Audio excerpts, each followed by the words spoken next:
It's the final game of the 2015 preseason as the Seahawks get ready to wrap things up at home, taking on the Oakland Raiders here in the finale of the preseason, right here on your Seahawks network. I'm Kurt Menefee along with Brock Heward.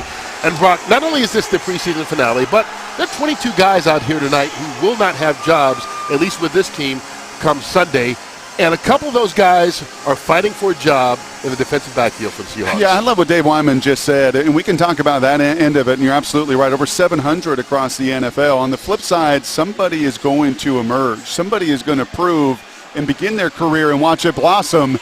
And that secondary room has been so beat up this preseason. We have seen a lot of guys, 11 guys, in fact, held out in Kansas City. But Ty Smith has been there from the beginning. Really played probably his fastest game week number 1. And as more and more has been put on his shoulder to see whether or not he's ready to make a significant contribution on the starting lineup and the active roster, you've seen him bog down a little bit, which is natural for young players. So I want to see him really get it going tonight, play as fast as he can, because he's pushing Will Blackman and pushing him hard. Maybe the deepest position group on the entire team really is the wide receiver unit.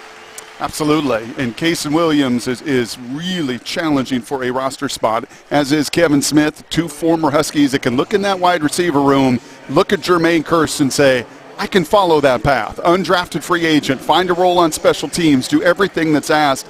And to watch Kason today versus 1 year ago as a Husky, to see him come off that catastrophic lower leg injury and some of that burst come back, some of that speed. He's always had the body. He's a 7-foot high jumper. He's a dynamic player, and you see him starting to really trust some of that power once again. He's been impressive. And that's one of those positions where the Seahawks believe someone's going to get cut who can play in the National Football League. They're that deep. Let's take a look at the offensive line. And when training camp and the preseason started, the question was, well, who would be the 5 starters? They seem to kind of settle on that and are now just trying to position guys in backup roles. And that's Mark Glowinski. I think he's a guy that's got to be on the active roster this season. Versatile. Tom Cable is interchangeable up front. Would love to see him continue to grow, play both guard spots. But, man, is he nasty, and has he had a good preseason. And like the others we referenced, trying to build on that tonight. All right, the young, the old, the young and the restless. They'll be all over the place tonight as this preseason wraps up. Guys fighting for jobs, teams just fighting for some success. Can they get that offense rolling? We'll answer those questions next. The Seahawks won the coin toss, decided to defer their choice until the second half, and Oakland will receive to begin this preseason finale. Pretty neat to see one of the inaugural Seattle Seahawks. Norm Evans is going to raise the 12th man flag. Such a tradition here. We won't get to see it for a few weeks in Seattle as the team will hit the road for their 2 games in the regular season. But Norm, a part of the 72 undefeated Miami Dolphins, part of the expansion Seahawks, a great Seahawk, a great man in this community, and a really special honor tonight.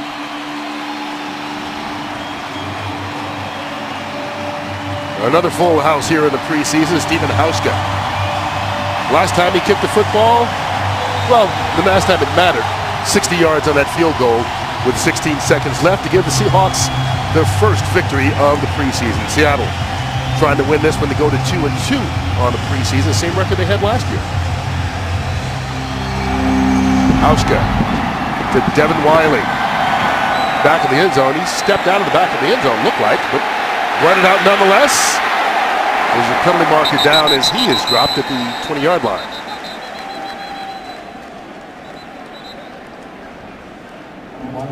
Christian Ponder coming out. Going to get the start here, the former Minnesota Viking. Holding. Return team, number 82. That penalty is half the distance to the goal. First down. And he's going to be buried a little deeper in his own territory. Of course, Derek Carr, the normal starter. But this being that preseason finale, we have no idea who we're going to see for both these teams tonight. You're going to see a bunch of backups, and what you're going to see is plays just like that one. In the regular season, you take a knee, you let that go out the back. When you're a young player trying to make your mark, so hungry and desperate for an opportunity, you're going to see the young guys, I think, be incredibly aggressive this evening. On first down, Roy Halou. The one-time Washington Redskin, wrapped up by DeMarcus Dobbs just across the 10-yard line. Well, this is a look at the normal Raiders offensive line and offensive unit again. They decided not to say who was going to start, which is totally fine. And they'll just put guys out there as they go.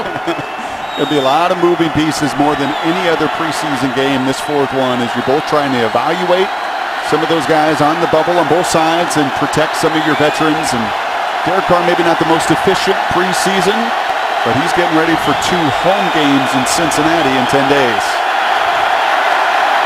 From the 10. Quick pass. Oh, intended for Bryce Butler, but that was way off the mark. Incomplete.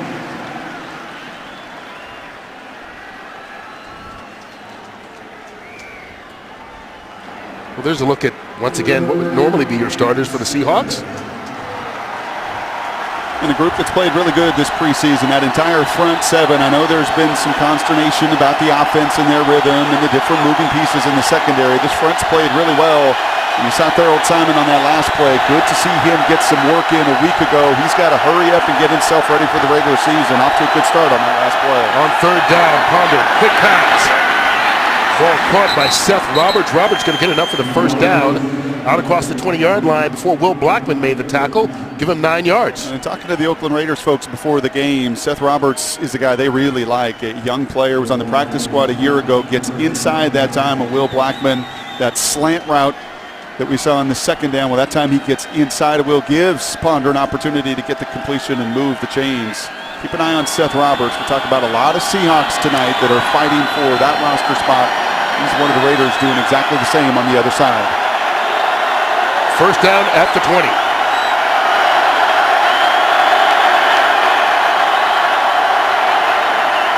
Ballou caught in the backfield, going to be dropped for a loss. Good pursuit by the front for the Seahawks. Jordan Hill, the first guy there. Nice to see DeMarcus Dobbs on that first run put in the work, and that time Jordan Hill, you know what he's capable of doing as a pass rusher. 5.5 sacks last year, and I really believe if he's healthy and available for 16, you're looking at a guy more than capable as a nickel pass rusher of getting you 7 or 8.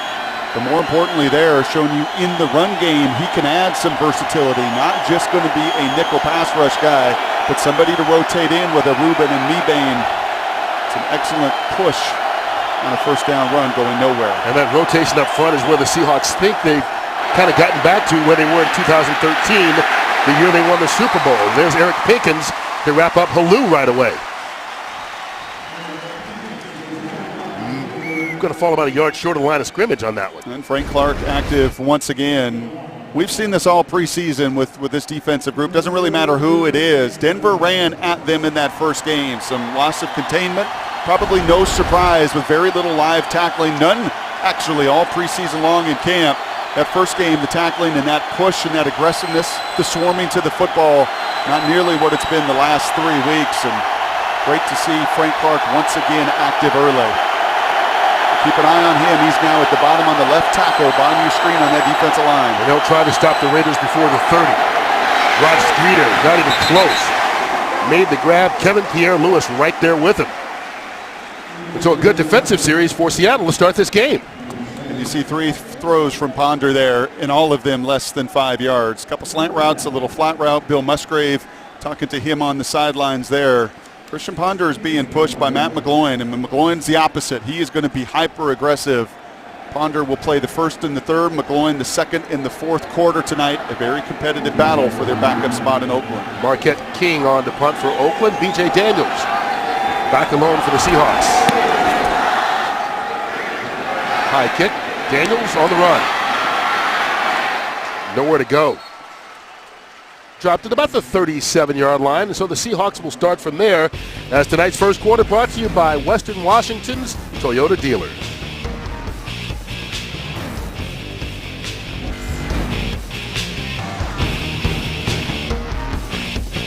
Russell Wilson takes the field for the final time this preseason. He and what's perceived to be the starting offensive line now, this is the second straight game they've gone with this 5, are in the ball game, along with a mix of backups at the quote-unquote skill positions, including Kristen Michael, lined up in the eye right now.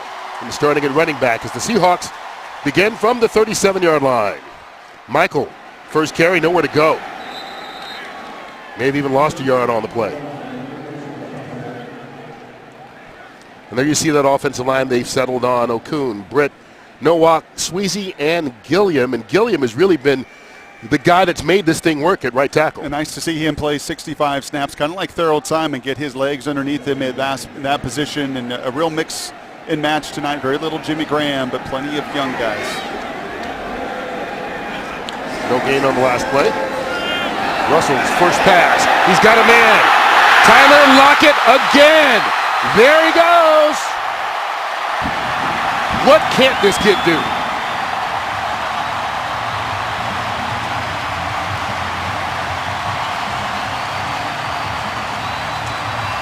"63 yards on the reception for the score." And no one works harder than Tyler Lockett, the first one on the practice field, one of the last ones to leave. And the same quickness you have seen in the return game is exactly what he displays on the perimeter as well. And no chance there for Keith McGill, the second-year player out of Utah. You don't get your hands on Tyler Lockett off the ball, you're going to be looking at him and looking at the back of that jersey. And you know what I love? He gets right on top of that corner as well. Doesn't run to the sidelines. A lot of young players, they'll win off the line, and then they will panic, and they will lose space. Instead, he gets right on top, gives Russell the opportunity to put some air on the ball. And how about a touchdown? The first one for the number ones in 13 possessions should quiet some of that worry and concern you've heard about no touchdowns out of the number one offense. Lockett, this preseason, has scored on a kick return touchdown, a punt return touchdown, and now his first receiving score. Tonight's first quarter brought to you with limited interruption by Western Washington Toyota dealers. Lockett with his shortest score of the preseason. Only 63 yards on that one. He's got a 67-yard punt return and a 103-yard kick return. And you've got 8 in the box. You've got press man. They've got a red line on their practice field for the defense to try to get to, run red line to red line. Look at Tyler Lockett waste no space. He beats McGill off the spot, and you can see him continue to hold that spot. And that just gives a quarterback so much margin for error, Kurt. You know, you put it up there and let that kid finish. He'll be a difference maker in punt and kick return. There is no debate about that. But he's going to force the issue on the outside as this offense will continue to look for one-on-one mismatch makers. Jimmy Graham is it. Jermaine Kearse has been capable of making the big play. And Russell Wilson loves what he's seeing on that surface. You give me one-on-one and someone that can beat it consistently, he'll score touchdowns, not field goals. And that's probably Russell's only pass of the night, and I think he's happy with that. The offense gets rolling very quickly. 2 plays from scrimmage, and they score. Shorter kick this time by Hauska. And Wiley dropped short of the 20-yard line. Keenan Lambert with the stop. And his brother's cheering somewhere. Cam Chancellor watching that one, I hope, and seeing Keenan Lambert do what he's done best. They don't put the pads on much on the practice field. If they did, you'd see more of those collisions. He seeks it out. Maybe the overall elite speed, not what you want, probably why he went undrafted, but as far as a physical presence and laying a hammer, brother would be proud of that one. And so here we go for the second time for Oakland's offense. Christian Ponder zips that one out. Chris Durham, the one-time Seahawk, with a short grab. 7 yards on the play. Once again, one of those throws that becomes so common against this defense, especially early in games, is just find a way to get completions. If you're Christian Ponder, if you're Matt McGloin, you know at times you're going to have some zone defense. There's going to be some of those underneath completions. That time, a little spacing concept on the backside. Ponder's run that play hundreds of times. He gets to his outlet, gets 7 yards. Lou, nowhere to go. Guess who? A swarm of Seahawks there. But led by Frank Clark, and he has been such a presence. And you just love what John Schneider called yesterday, that raw power. And he may not have a tackle for loss on the stat sheet, but we have seen this through the preseason. He is blowing people up, changing the line of scrimmage. And when you slow down that running back and you stop his feet in the backfield, you give the rest of your buddies an opportunity to swarm and finish. There have been times he's almost looked unblockable. Third down. Ponder pressured. David King wraps him up. Another one of those young faces trying to take advantage of an opportunity.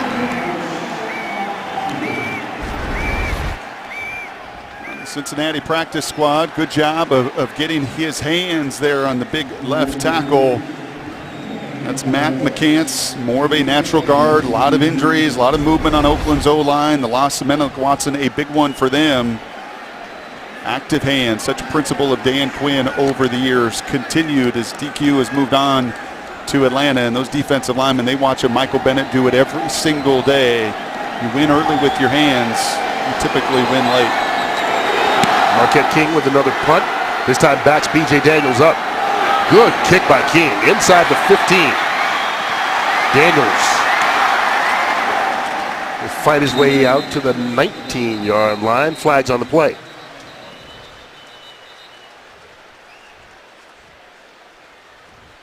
That was a 64-yard punt by King. He's one of the league's best at that. You want somebody to hit batting practice home runs. He's going to drop some bombs. During the return, number 39, illegal block in the back, return team. That penalty is half the distance to the goal. First down. And that's called on Mohamed Cisse, one of those guys fighting for a roster spot with the Seahawks right now as we continue here in the first quarter, which is brought to you by Western Washington's Toyota dealers.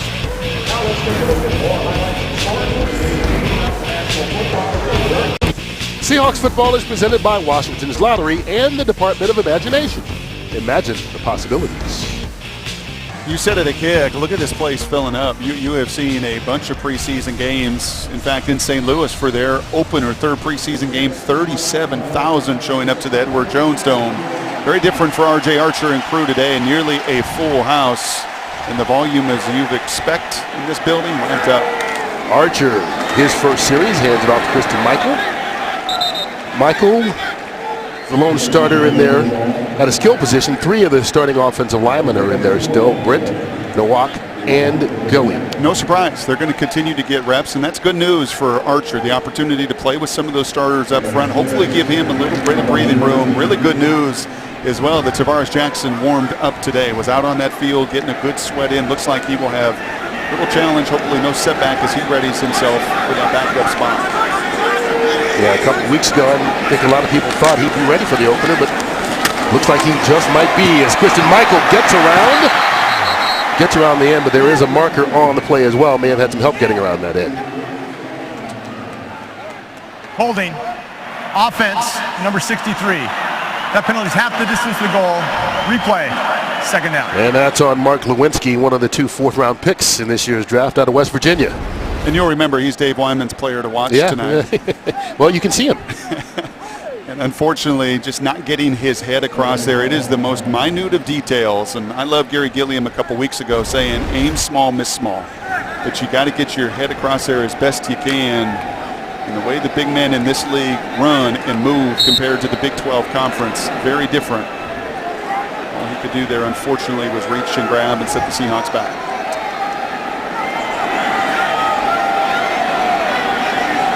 All the way back to the 6.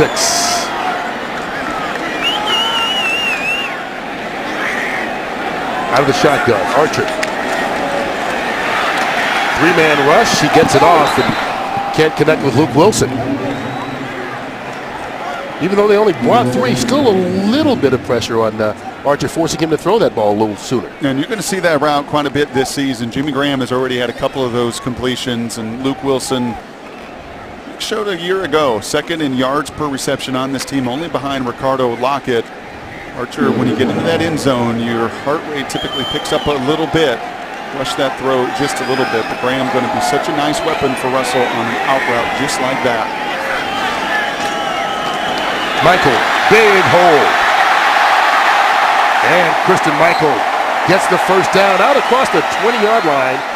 Gain of 15 on the play, and these are the kinds of plays that they want to see consistently from Michael. Well, what's incredible about him, and I've said this really for 3 years, Kurt, on these broadcasts, is just watch how he can dart and dance. That's a little subtle move right there against Ben Heaney, the middle linebacker for Oakland, who can run.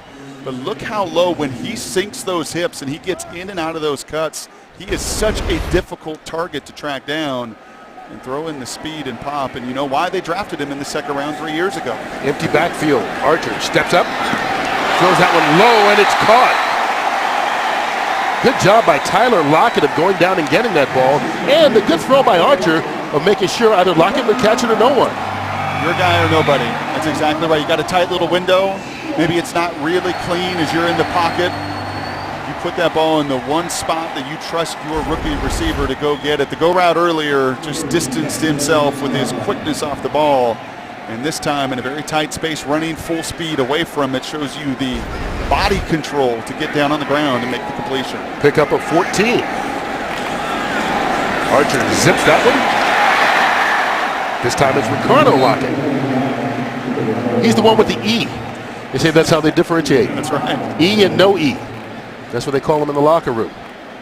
Quiet camp for Ricardo. So much conversation about Kaysen and Kevin and BJ, but a very steady. Quiet doesn't mean negative. It means going about his business. You know what you have in Ricardo Lockett. You have one of the better special team receivers in the game. And continuing, I think, year by year to add to his resume to play out there on the perimeter as well.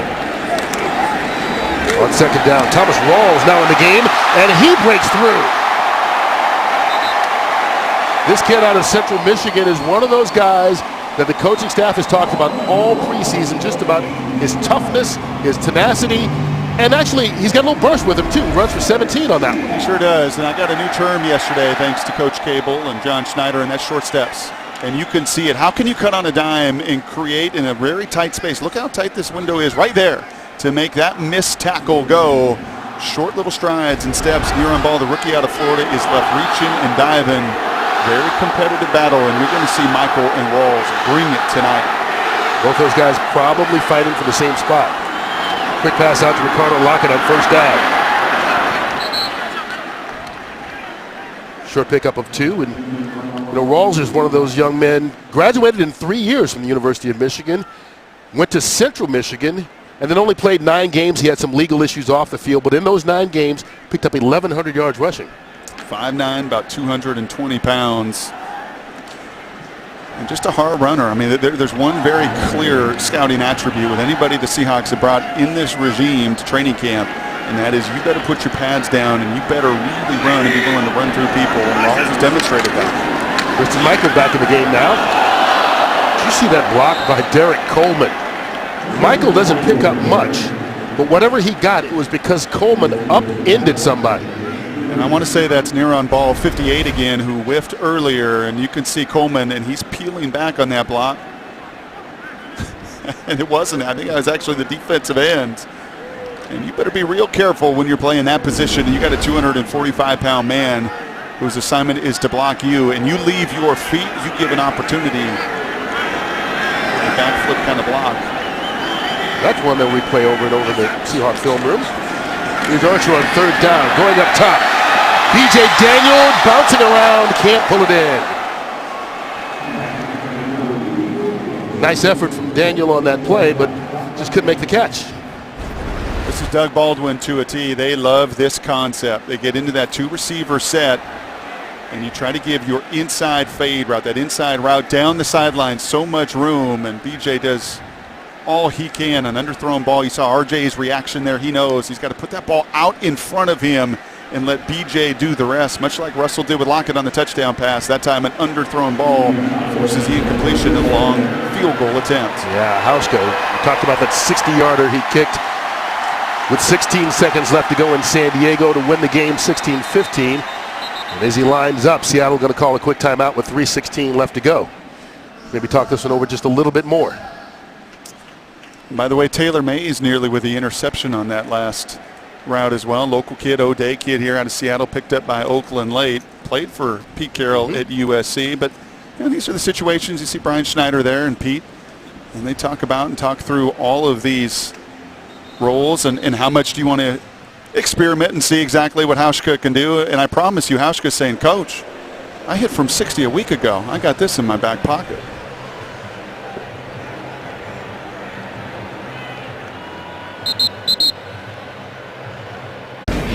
This first quarter being brought to you with limited interruption by the Western Washington Toyota dealers. Just over 3 minutes left to go in this opening period. Seahawks scored the only touchdown of the game on the second play from scrimmage. Russell Wilson, 63 yards to the rookie Tyler Lockett. And they're trying to extend the lead here with a long field goal attempt by Steven Hauschka. Should be right about 55 yards or so.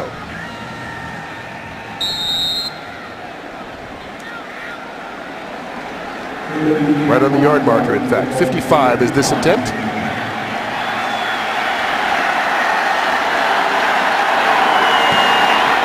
Hauschka. No problem. A little chip shot compared to the one he had last week. It's now 10-0.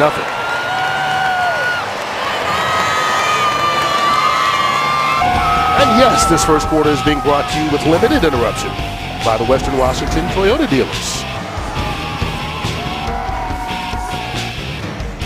Seahawks on top 10-0 in this preseason finale.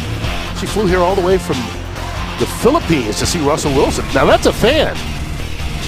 Well, she had to like what she saw. It was pretty efficient. It's about as good as it gets from a QB rating standpoint. Tyler Lockett wins in a one-on-one.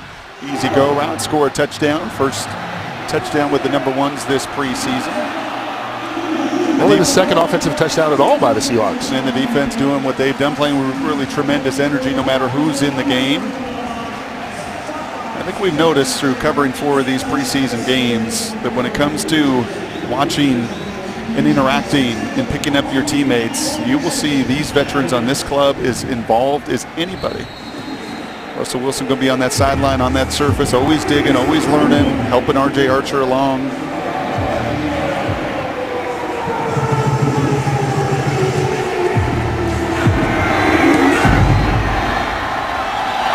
Devin Wiley brings this one out. Big hole for him. Wrestled down at the 30-yard line just across there. Ty Smith on the tackle. Well, the Seahawks have put together a couple of nice drives. The quick score, 2 plays, and then the nice long 10-play drive for a field goal. Rhythm and tempo. It's been a little bit of a challenge with some of the new pieces up front to get some of the run game going. You like a couple of those 10-plus yard runs, those explosive runs. The Rawls and Michael have given you. RJ finding completions, Russell finding the big play, and like so many teams in this building over the last 3 years, putting that opponent in the hole, awfully difficult to dig out of. First down, Roy Halou caught in the backfield. Here's your guy, Frank Clark. And just like all preseason long, we've seen those top 2 draft picks contribute. First Lockett, now Clark. A little bit like Lewinsky on the other side on the holding call. You will see just no chance there whatsoever for Oakland's group up front. You're laid off the ball. Frank Clark is getting that edge. He is in the backfield. Natural power. That's what you hear from the scouting department. That's what 55 is bringing to the table in every single one of these preseason games. Loss of 5 on that one.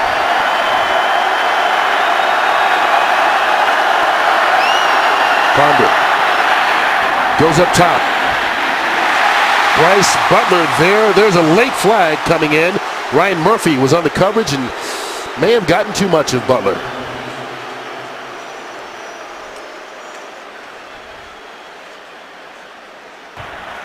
Pass interference. Defense, number 39. The ball is placed at the spot of the foul. Automatic. First down. They called it a Mohamed Cisse, but Murphy was there on the coverage. That versatility to play inside and outside. Now granted, that's a rookie for Oakland, and he's going to get much better competition when you hit the regular season, but it really hasn't mattered what position or what group he has been with, Kurt, this preseason. He has just shown and displayed tremendous energy and want to. 25 yards on the penalty. Puts the Raiders in Seahawk territory for the first time tonight. And Roy Halou picks up a couple of yards. And there's Kevin Pierre-Louis on the tackle. And Cassius Marsh as well. And we talked about those two in the open, setting the table for the rest. And Kevin Pierre-Louis is so fast. You put him at that goal line and you run him with Bobby Wagner and KJ Wright and the rest of the guys in the back end of that defense. And if he's not winning, he is really close to it. And the job of the Cassius Marsh and the Frank Clarks in front, exactly what the guys have done over the years for Bobby and KJ, is you make a mess at that point of attack and let the linebackers clean, scrape, and finish. Ponder on play action. Pressured and sacked. Eric Pinkins was the first guy there, with a whole bunch of Seahawks there. Frank Clark coming around one side. I mean, just everybody in blue looked like meeted the quarterback. You know what else? It was a short practice week, but everybody got their work in as far as their celebration dances. Tyler Lockett got it started earlier. I've not seen that shimmy from Pinkins. And I think these guys knew tonight they were going to see some backups to backups on this offensive line for Oakland. A chance to dust off their very best dance moves and put on a show. 3rd and long. Ponder. Butler. Open. And he dropped it. Mohamed Cisse fell down while trying to cover Bryce Butler. So Butler all he had to do was catch the football. And he couldn't do it. Yeah, but he would have really loved to see that ball get to him a little bit faster in the eyes. What a great picture right there. You talk about alligator arms and not watching that ball in, and his eyes went right to Stephen Terrell that's flying over from midfield, and you can feel Cisse. Look at him. He is looking for the contact that he knows that's coming. He's got to finish, and Ponder has got to put that ball with a little less air to help his receiver out. Marquette King on to punt again. 3rd punt with 3 Raider possessions. This time it's Kevin Smith back deep.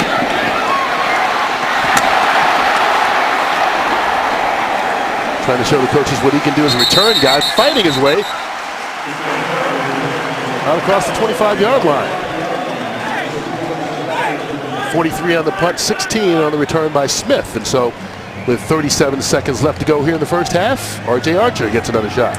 Obviously, the number ones play such limited snaps all across the league, and everybody involved tonight as they're all buttoning up their rosters and getting ready for the regular season. But this is so clear. These first 15 minutes for RJ and his battery mates tonight is to see the effort. Look how hard these guys are playing, how hard Frank Clark is playing, how hard Eric Pinkins is playing, how hard Kevin Smith returns that punt. These guys know that we're on the bubble at the end of that roster. They are fighting to make their final impression. Here's Christian Michaels. Gets around the corner. He's going to be out close to a first down, maybe half a yard short. So give him 9 yards on the run.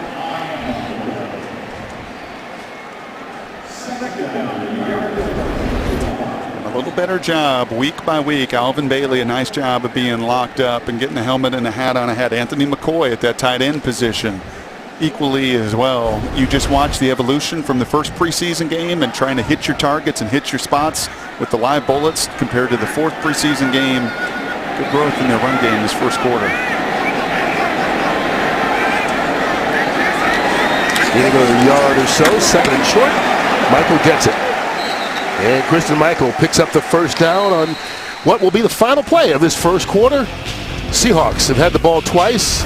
A 63-yard touchdown pass from Russell Wilson to Tyler Lockett, and a long 55-yard field goal by Steven Hauschka, and just like that, it's 10-0.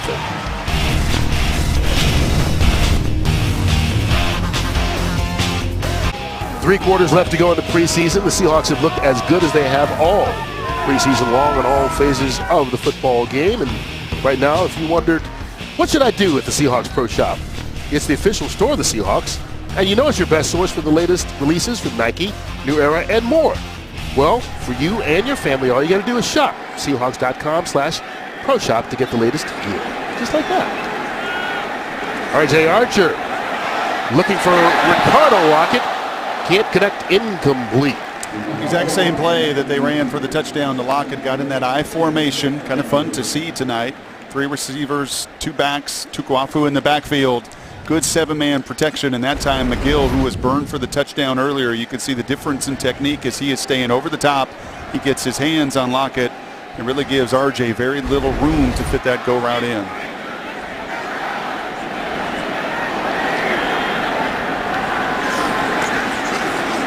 From the shotgun, zips that one. Pass caught right at midfield. Kevin Smith with the reception.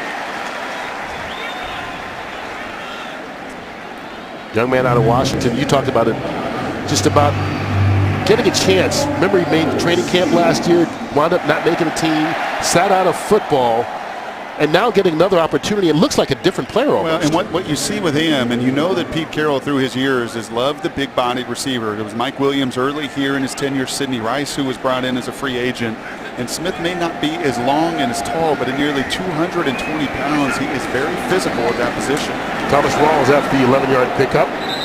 Stonewalled after a gain of about a yard on the play. Just finding unique skill sets and unique talents. That is always at the top of the agenda for the scouting department. And then give Pete Carroll and his staff an opportunity to play young people.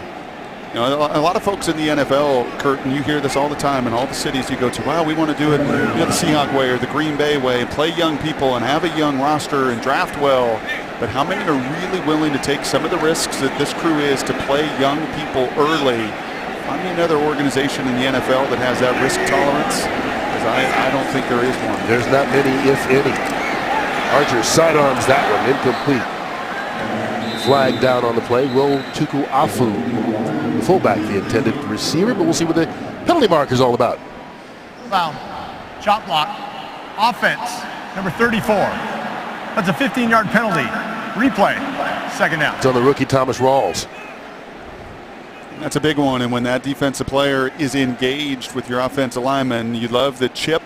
And Krista Michael a couple weeks ago had about as good a teaching tape on a chip block as you're going to find, just destroying the defensive end, D Ford there at Kansas City.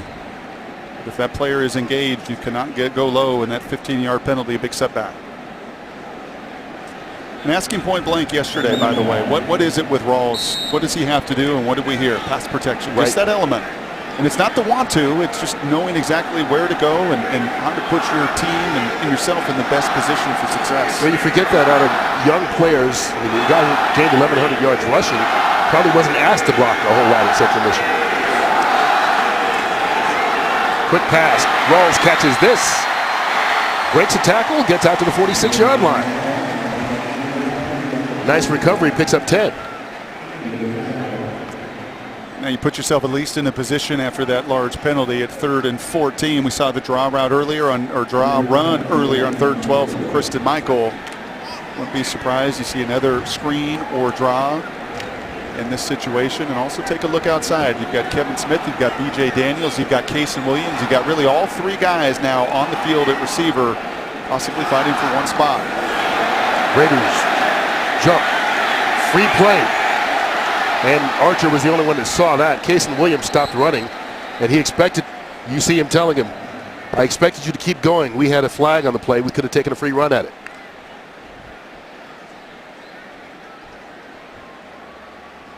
And there's the coaching point, and Pete saying the same thing.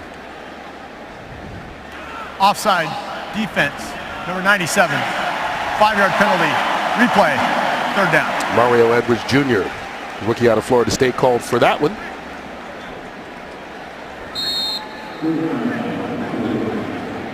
Pete doing everything tonight. I think he handed the flag back to the official. He's got to feel good about the most dominant 15 minutes they've had this entire preseason. It really has been. So after the 5-yard penalty, a more manageable 3rd down. Still 3rd and long. Man look. Archer going up top again. This time for Ricardo Lockett. Overthrows it, incomplete. Lockett had a stop on Keith McGill that time. But they seem to want to work McGill. Well, take your chances. You get pressed man to man, as you saw earlier. You're going to give up a big play if you don't win at the line. And McGill didn't unlock it. That was a little bit better. He lost to Tyler Lockett, a little bit better there on Ricardo Lockett. He also had a free safety flying over. When you've got a short field there and into the boundary, as RJ was there, that you got to be really careful. You better stare that safety down. Not much room. First punt of the night for John Ryan. Devin Wiley called for the fair catch. Right at the 10-yard line. 39 yards on the punt. Obviously, nothing on the return. 12:36 to go in this first half.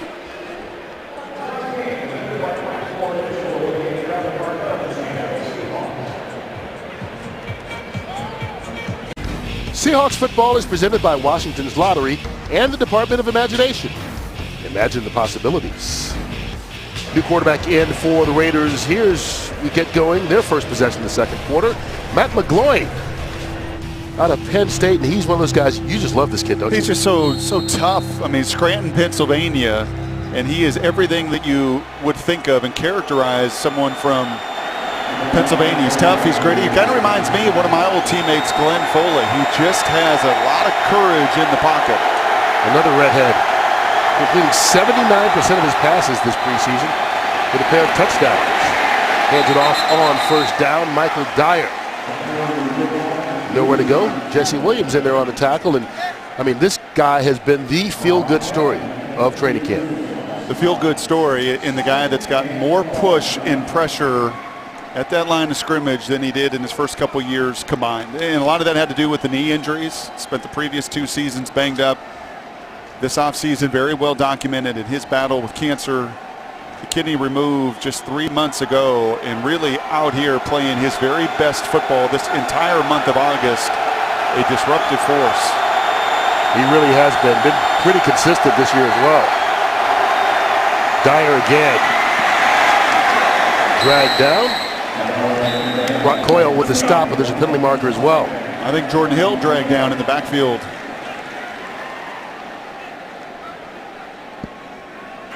Holding. Offense, number 68. A penalty is half the distance to the goal. Replay, second down. That's John Feliciano. That's the guy we were watching in warm-ups, Kurt. Snapping the ball at center, and you said to me, that's an old school body right there. That is a big body at 6'4", 330 pounds, 4th rounder out of Florida. Yeah, he's not big and sleek like a lot of offensive linemen you see these days. Well, he's not a Seahawks offensive lineman. When you look at J.R. Sweezy and Justin Britt and Gary Gilliam, really athletic. Feliciano, a little bit more of a grinder, and that time getting beaten once again by Jordan Hill. Backs him up inside the 5. McGloin pressured. Ball comes out. Frank Clark again, and the Seahawks recover. Jordan Hill with the touchdown.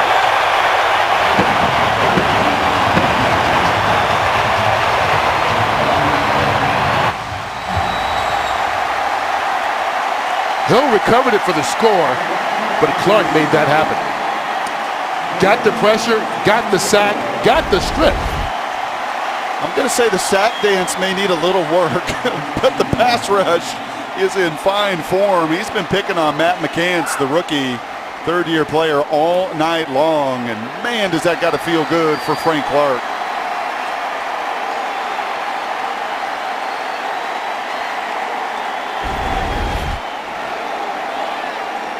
I don't know how much more you could say really about these 2 rookies. They have stolen the preseason show. Tyler Lockett has scored a touchdown in every game. Frank Clark has been an absolute beast in every single game. And that's how you replenish. That's how you sustain. That's how you hope to get back to a 3rd Super Bowl in this league with so much parity and as difficult as it is to do. If you get those difference makers in the draft as they did early in their tenure, I mean difference makers, you got a chance to be pretty good for a long time. Well, the rookies just continue to show up big time. 2 touchdowns scored in this game, one by the 3rd-round pick, Tyler Lockett. That one caused by the 2nd-round pick, Frank Clark. 17-0. Seahawks on top of the Raiders, and not only can the rookies play, they get a little swagger as well. Yeah, I was feeling Lockett's dance. I think Bennett, you see Bennett there, Michael Bennett. I told you they were going to be engaged. I think got a little work to do with Clark's dance. As long as he keeps getting strip sacks in the end zone, they'll do whatever he wants. I mean, Bennett's got he can do the Charleston, they wouldn't care. I mean, Meebane's got that whole roll thing going. Bennett's got the ravishing Rick Rude. Yeah. Maybe that'll be it. Maybe with those 2 guys, there's no room for a 3rd dance, and he's just going to play cool. George Atkinson the 3rd. Big return, flag down on the play as Atkinson. Ball came out after he was down in Seahawk territory. Ricardo Lockett with the tackle, but let's see what the penalty is about. Really disappointed in Hauschka's tackling effort.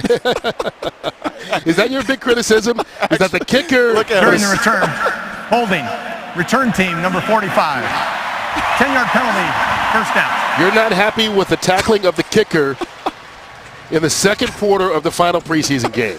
Man, you are tough. You're a tough grader. No part of that. Stephen Hauschka smiles on the sideline. He may have been smiling when he quote-unquote attempted to make this tackle. Well, we've seen this on Marshawn Lynch. It's called a business decision. And I think Hauschka also notices the flag thrown right in front of him, makes a business decision. I don't need to tackle.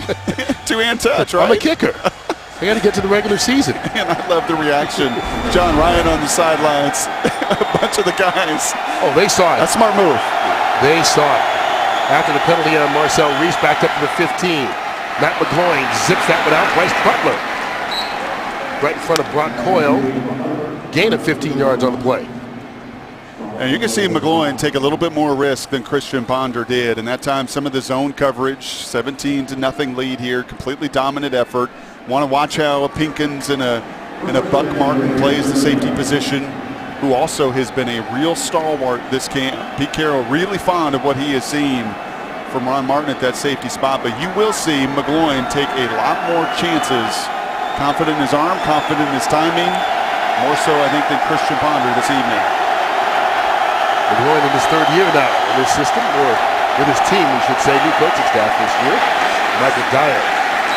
Dyer can't even get back to the line of scrimmage. Dropped down in the backfield.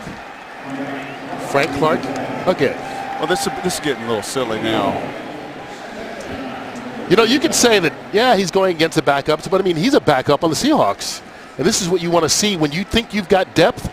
You don't want to just watch your ones beat up on the opposing team. You want to see your twos win and your threes win against their opposition as well. You saw Gary Gilliam play every single snap at right tackle last week in San Diego. Not many teams do that. You have seen Frank Clark and this group get him ready for the regular season, and that is why he's continued to get so much work. They know they're going to need him in that rotation this year. McGloin under pressure. Michael Dyer. Kevin Pierre-Louis hits him and can't get him. He knocked out of bounds hard, and a flag on the sideline. Keenan Lambert with the big hit. Didn't look like he was out of bounds. Let's see what the penalty marker's about.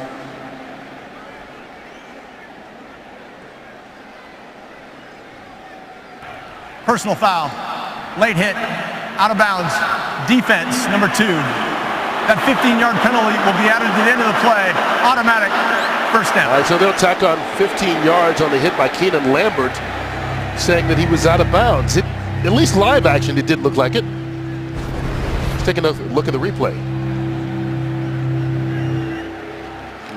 Yeah, he is out of bounds. Yeah, I think Yep. you take 2 steps, Yep. and Lambert, unfortunately, is just coming full speed. And he's not a guy that is ever going to let up. Nope. But a correct call. Puts him at the 44 of Seattle. Dyer lowers his head. T.Y. McGill and Lambert there on the stop. And you'll remember Michael Dyer's story. He was a kid that was highly thought of coming out of high school. One of the top running backs in America, bounced around to a number of schools. And he's fighting. You saw the kickoff return there from George Atkinson. He and Dyer are really fighting, much like Krista Michael and Thomas Rawls, for that third position, that third running back. Powerful kid, and Lambert not shy about sticking his nose in there.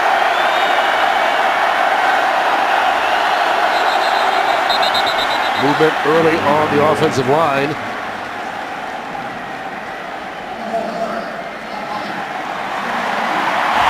Penalty, second down. Mitch Bell, another rookie free agent out of Louisiana Tech. Playing at left guard on that one. Jumped a little bit early. And Jack Del Rio just trying to get his team to settle down right now. Of course, Del Rio in his first season as the Raiders head coach. Head coach 9 years in Jacksonville. Let go there the last 3 years with the Denver Broncos as defensive coordinator. And I think what this first 23 minutes of action has shown is what Jack Del Rio knows. At 1 through 53, he does not have what Pete Carroll has built on the other sidelines. McGloin, Rod Streeter. Waits for a block and waited too long. Kevin Pierre-Louis wraps him up after a short pickup. That's a good look there. That's 2 plays out in that flat. Very different outcome. You saw the first one where Kevin Pierre-Louis, and he's talked about this. Talk about bringing his legs, not just the speed, but to finish NFL tackles every single time. You can't just trust and get your speed and think you're going to finish. You got to bring the rest of your body with it. Not the biggest linebacker. He's not going to carry what K.J. Wright or Bobby Wagner, 240, 250 is going to carry. So his technique has got to be spot on. Much better that second time around. Well, he is always around the football when he's on the field. Third and long. Pressure up the middle. McGloin kind of sidearms that one and makes the completion. Seth Roberts, and Roberts will pick up the first down. That's the second-year player out of West Alabama that from the Oakland folks is going to make this team. And a third down pass, and it's anticipation. It's what Russell Wilson said he really focused on this offseason into training camp, and Matt McGloin has it. Some young quarterbacks just simply don't have it, no matter how many reps and how much you want to train. The anticipation, even with another young player like Roberts, to throw that comeback before he's out of his break. That's excellent execution from the two young Raiders. On first down, Michael Dyer dancing. There's Ronald Martin to stop the music. Martin kind of came into training camp undrafted out of LSU, and I don't think a lot of fans and media expected a whole lot out of him, but he just kept showing up and showing up and showing up. And Pete Carroll says this kid's had a very good camp. I will be really surprised if he is not in Renton next week at this time. May not be on the active roster, but he has had such a good preseason.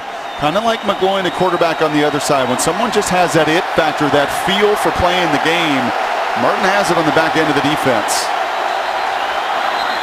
Was contact made? Encroachment. Defense, number 70. 5-yard penalty. Second down. And it was. T.Y. McGill got a jump and touched the offensive line before he could get back. Just another young man fighting for a roster spot, undrafted out of NC State, and he's shown up well in training camp. But it's one of these things, you start seeing this when the pressure gets on guys.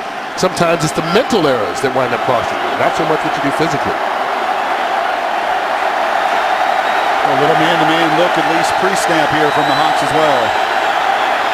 McGloin, incomplete.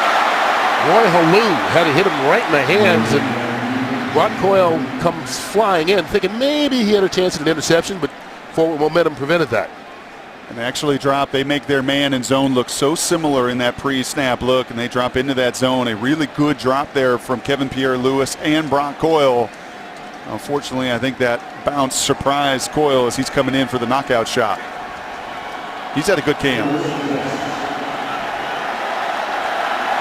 And Big Low doing his thing.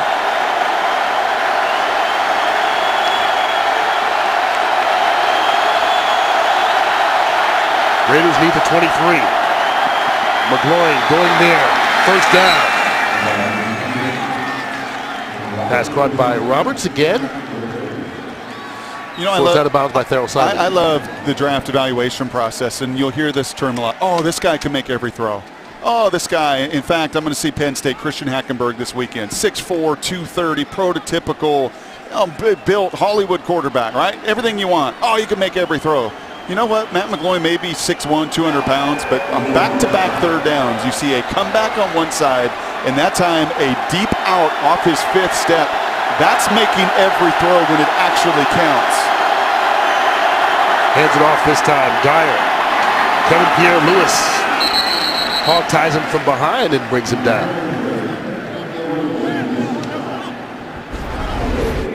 Yeah, very little push. In fact, -1 yard. And look at everybody reestablishing the line. That's Cassius Marsh. That's Big Wormsley as well. That whole crew is resetting Oakland off the snap. And when that occurs, you look up at that stat board here in CenturyLink Field and you see a negative rush yardage, and it makes it real difficult to sustain any success offensively. 2 sacks and 4 tackles for losses by the Seahawks defensive front so far.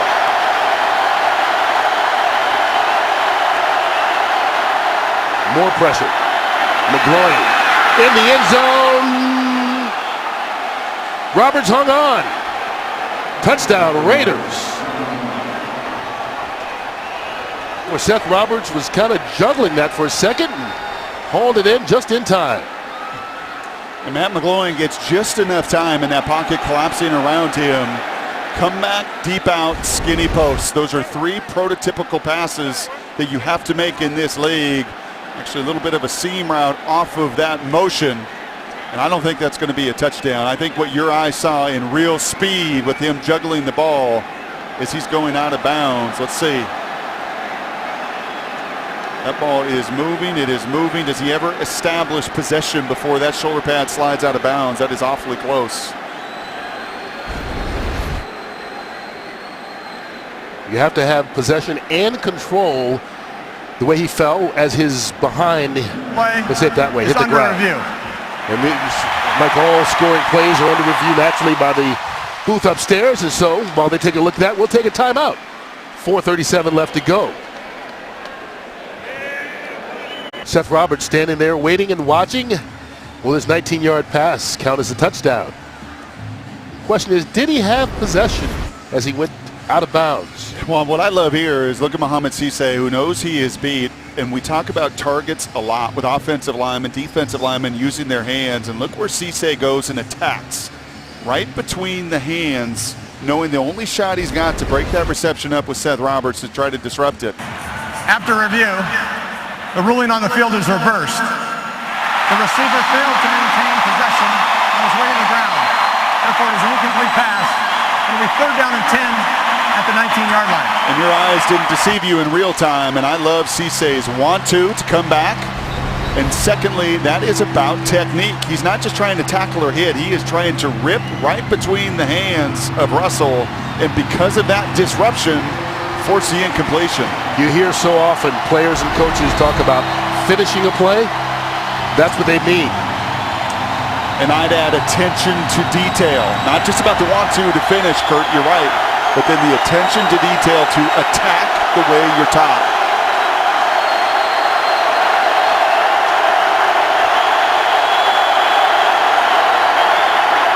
Pressure being brought by Clark, and flags go flying in the secondary.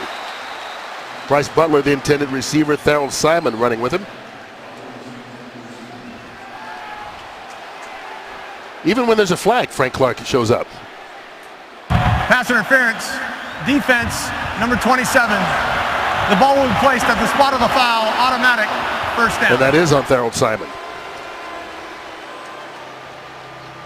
Big, long cornerback getting his action for just the 2nd week in this preseason. Really good patience at the line. You love that. And unfortunately, just a little bit of reaching and grabbing there. That is such a call at times you get away with, but at other times in the open field, you can't. And what a wonderful move, an inside move there from Clark. McGloin will feel that one tomorrow. After the penalty, ball spotted on the 6. 1st and goal. McGloin, new fade route. Roberts open, both feet down. Touchdown. Had to dot the I that time, and he does it. 6-yard score, and the Raiders are on the board. Well, Cisse is playing a little bit of catch-up. Mohamed Cisse out here, and he's getting picked on by McGloin, and Mohamed has battled some injuries and had some limited reps. That's really pretty there. You talk about body control for those wide receivers. This is exactly it. He doesn't have to look down. He knows exactly where that pylon is, gets both feet in. Yeah, that's an excellent job there. And I think Cisse, you feel a little bit of camp, right? This feels a little bit like the other guys in their first preseason game, trying to get their legs underneath them, trying to ramp up the speed. A really short week with the Thursday game. And unfortunately, Mohamed playing catch-up. Giorgio Tavecchio on for the extra point. It's a training camp leg, if there's such a thing. Obviously, Sebastian Janikowski, the 16-year veteran, is the Raiders' guy, and Tavecchio comes on in his preseason finale and gets the extra point, so the Seahawks lead cut to 10. Nice little drive there by the Raiders.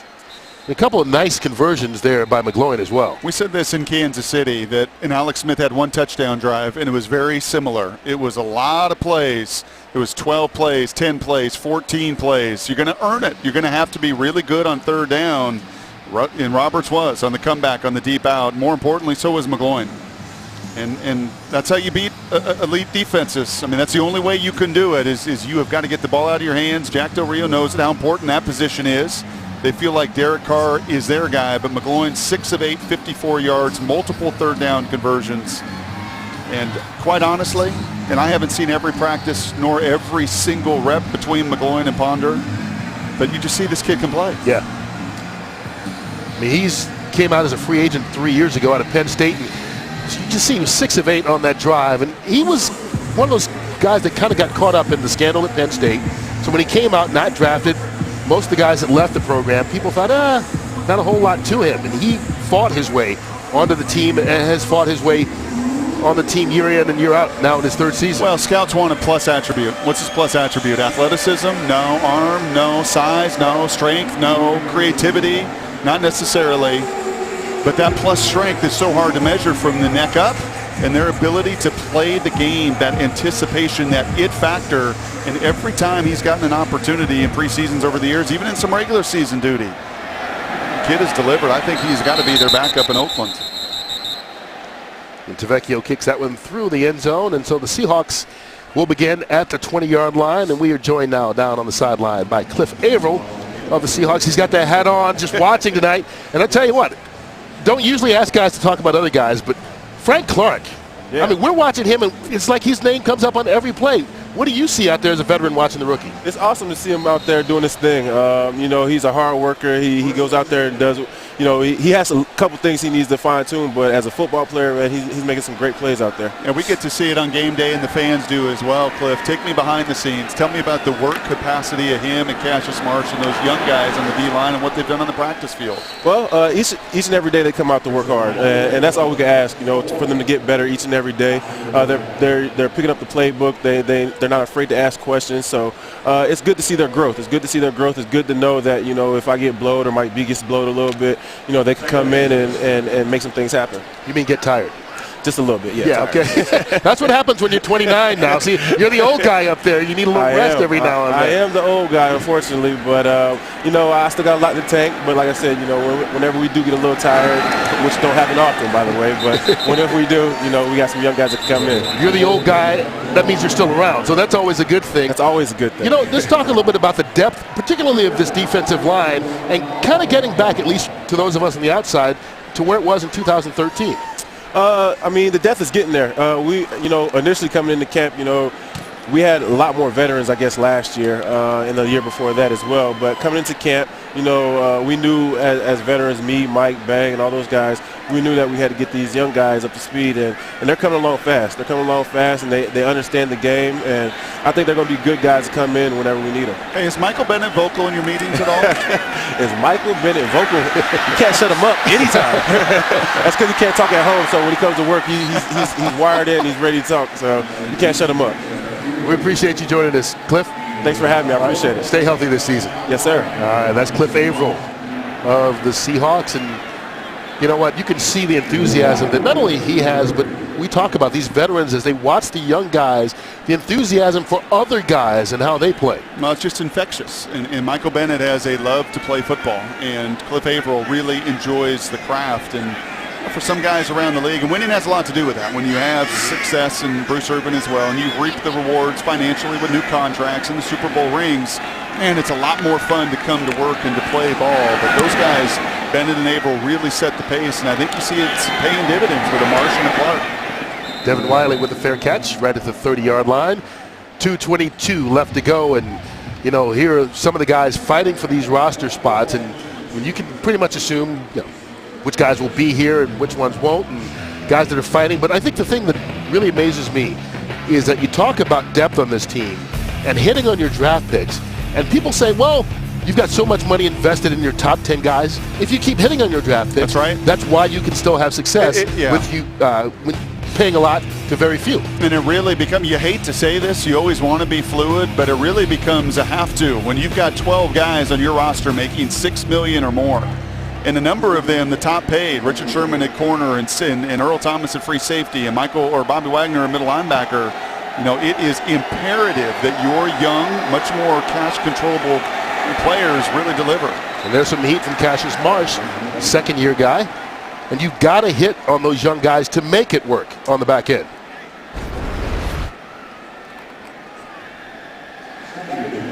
And that's a in-between block there, unfortunately, for Matt McGloin from Khalif Barnes. He's trying to read through Cassius Marsh out to the secondary defender, and Marsh making him pay. He's about quickness, where Frank Clark has that natural power. Cassius Marsh at about 250 pounds. He's going to win with his hands, and he's going to win with his initial quickness. Only had those 5 games last year before he broke his foot, and seems to have bounced back rather nicely. Michael Dyer pushing the pile. Going to be out near a first down for the Raiders. You look at that defensive line group, and there are a lot of names on there, and you're right. You can start counting numbers, and based on productivity and what they have done, you can get a sense. I will tell you this, trying to get guys on the practice squad and keep them in Seattle, a huge part of that position group and so many others, which I know we'll be talking about in the second half as well. Back here live at CenturyLink Field in Seattle, Washington. The Seahawks leading the Oakland Raiders 17-7 at the 2-minute warning. Aaron Levine alongside Dave Wyman. And Dave, I would say the Seahawks did a pretty good job in the NFL draft this year, taking Tyler Lockett and Frank Clark with their first couple picks. Is Frank Clark any good? That's like one of the best first halves that I've ever seen in any preseason, especially from a rookie. So amazing. The other thing we wanted to see out of Tyler Lockett is play a little bit of offense. Let's see if he can play receiver. He did that pretty well too, and got the starting offense off the field. 2-play drive. It was a 4-play drive last year, 2-play drive this year, and that makes John Schneider very happy. Much more highlights and analysis coming up in just a couple minutes, but for now, let's send it back up to Kurt and Brock. All right, you look at the level of competition, and this has been the most dominant first half that the Seahawks have had all preseason long. Up 17-7 right now, 2 minutes left to go in this first half. McGloin lost that one up, Michael Dyer. Right there, Darrell Simon. Short 3-yard pickup. And Simon's one of those guys we talked about. Didn't get to play the first 2 games of the preseason, working on that shoulder, now getting action the last 2 weeks. And such a patient player. You really see that in his technique off the ball. A nice job there to not panic with a lot of open field in the running back. Stands his ground, finishes the tackle. McGloin up top. Pass caught by his tight end, Brian Leonhardt. Leonhardt looked like that ball almost surprised him, but it made the catch down to the 24, 20 yards on the game. Raiders trying to run the hurry up.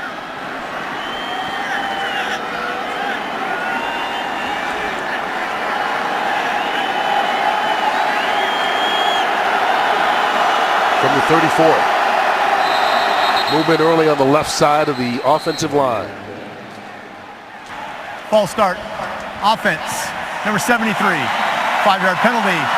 Still first down. Matt McCants. And Matt's had a tough night at trying to handle Frank Clark and some of that edge pressure. And I'll tell you who's not had a tough night, and I just don't know how many more superlatives to use when it comes to Matt McGloin. And Bill Musgrave was a guy a lot like McGloin, a little bit undersized, not the biggest arm, coming out of Oregon, carved a 6-year career in the NFL, did Musgrave, and McGloin's going to stick around in this league. Trust me on that.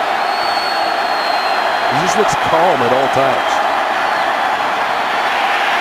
Even being chased by Kevin Pierre-Louis, finds a way to roll left, there's a penalty marker down, and then complete a pass to Bryce Butler, but he never seems to panic, does McGloin. Nope. Holding, offense, number 74, 10-yard penalty, replay, second down. Mitch Bell and his offensive line not really helping out McGloin these last 2 plays.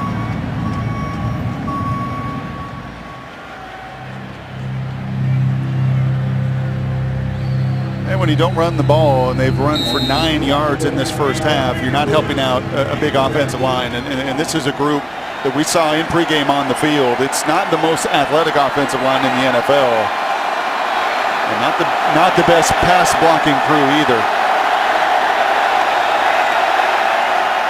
Quick pass, Bryce Butler makes a move, slips a few tackles, and Ty Smith finally wraps him up. Big 13-yard pickup there. Inside a minute. Oakland still has all 3 timeouts to work with. Surprised they haven't used one yet. Here's McGloin. Not the most athletic guy in the world. Did he get outside the pocket? Yes, he did. No flag on the play. The quarterback was out of the pocket, and the ball got past the line of scrimmage. Okay. So there was a late flag there, or there was a flag there. There was no flag. So it was right to begin with. Yeah. And he did get out of the pocket. And you can see the referee here. He's looking at a few different things. He knows he's outside the pocket. He's looking to see, did the ball get back to the line of scrimmage? I said earlier, not maybe a plus strength with his athleticism or his arm, but the smarts are there. The year he spent at Bill O'Brien there at Penn State, really critical in his development.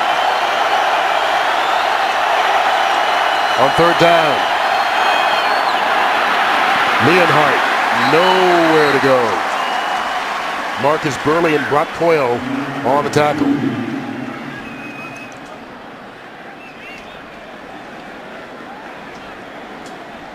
Nice defensive stop by Seattle.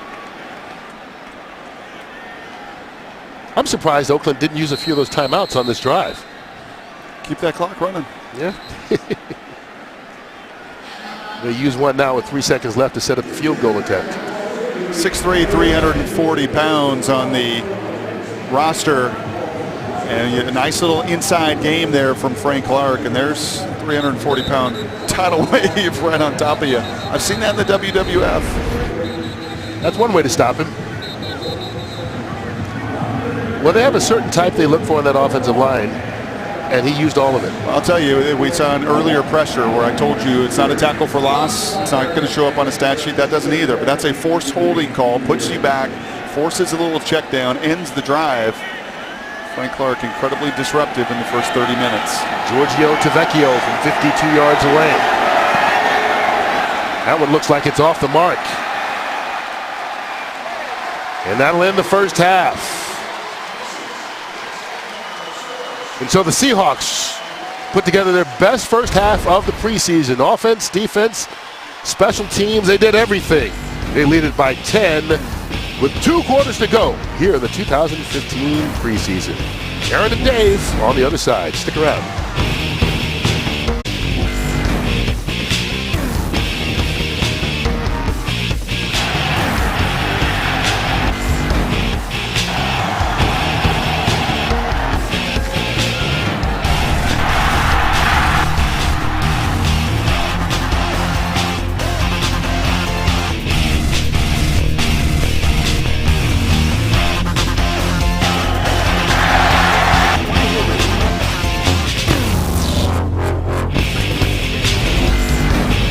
Now I want to see the Dave Wyman dance, just like Tyler Lockett. It's the Seahawks with a 17-7 lead over the Oakland Raiders at halftime in the preseason finale back here at CenturyLink Field. And Dave, as we look at the first half stats, we once again see the Hawks taking advantage of turnovers, scoring 7 points on that strip sack. Yeah, definitely. That's what they're going to probably do all year. It's a big play defense, but you also look at the offensive stats much better here. And I know a lot of them came on the one play, 63-yard touchdown to Lockett, but 166 yards. I mean, that's about what they've been averaging for an entire game. So a little bit more continuity on the offense. And again, I think they're going to piece it together once the regular season starts. But you see what they can do. I mean, you see that they can make big plays on offense, but I think this team is just going to feed off of their defense this year. That continuity you're talking about extends to the offensive line play in the first half as well. Thought it was pretty good. I mean, you look at some of those guys. There was a play, a zone blocking play where both Nowak and Sweezy had to kind of get to the second level up to the linebackers, and you can see the athleticism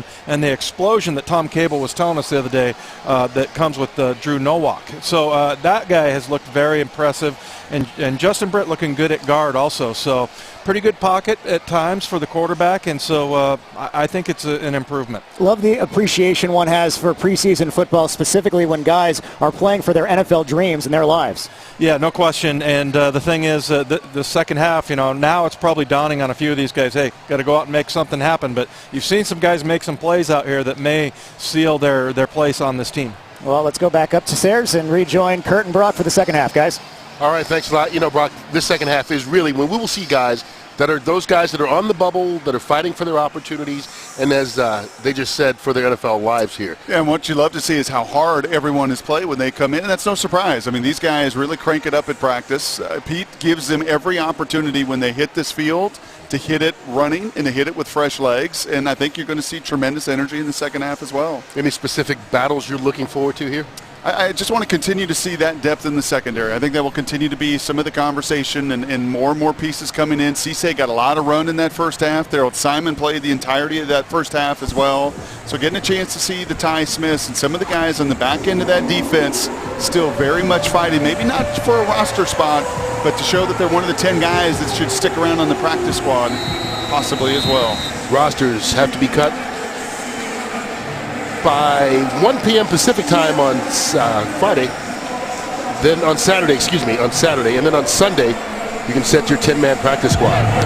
So a lot of guys looking at this football field for the last time. Kevin Smith scoops this one up. Nice return by Smith. So R.J. Archer comes back out to start the second half at quarterback. It'll also be fun to watch some of these offensive linemen, and you're going to see Christian Sicoli, number 67, in there. Tom Gable really excited about his upside, knows that he's going to be a little bit raw, going to be a little bit green, converted from that defensive line position. Kevon Milton's had a nice camp, so to watch those young guys, as you heard Dave Wyman say at halftime, try to work in concert with one another, keep that run game going. Seahawks start the second half at the 27. Archer on the rollout. Along the sideline, Ricardo Lockett made the catch. Out of bounds, though. Couldn't keep his feet in bounds. Nice to see Ricardo Lockett getting an opportunity this preseason as well, doing exactly what you're supposed to do, continue to come back to the football. That looks pretty close as RJ slings it to the spot where his guy can get it. Can he tap that second toe? No, I think, unfortunately, the defensive back, Keith McGill, just that body and the push there, unable for Lockett to drag that right foot.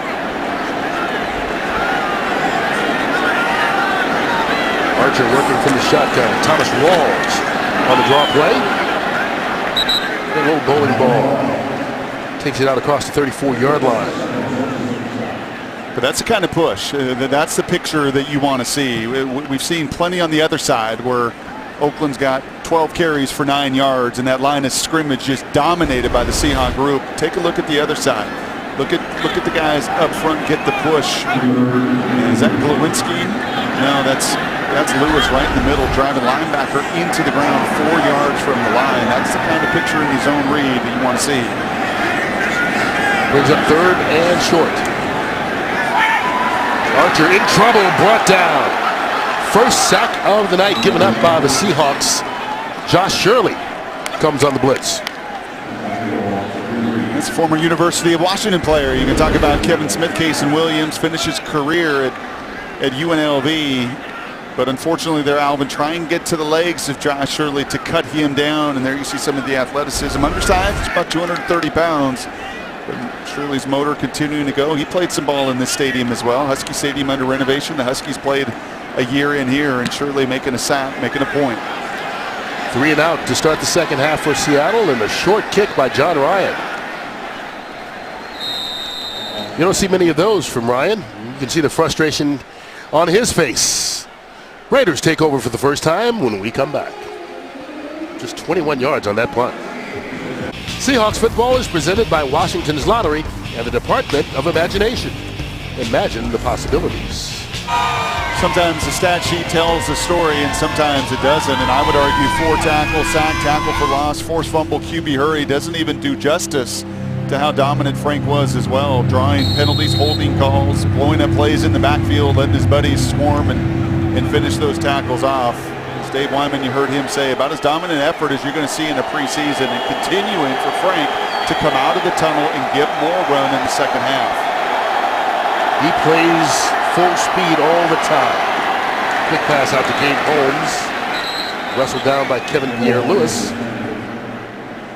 Well, this is a little interesting move here because we were told we were going to see 1st and 3rd for Ponder, 2nd and 4th for McGloin, and you're seeing it the other way. I think you see the hot hand, and Matt McGloin continues to do so coming out. Pierre-Louis dropping into zone coverage, finishes the tackle in front of him.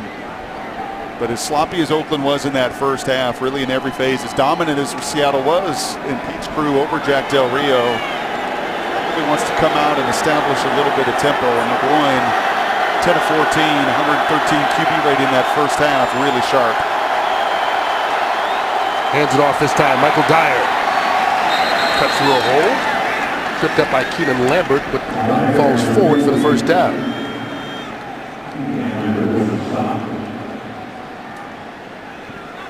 We've seen Lambert involved in a few tackles. Some on blowing up a punt, a kickoff, the late hit on the boundary.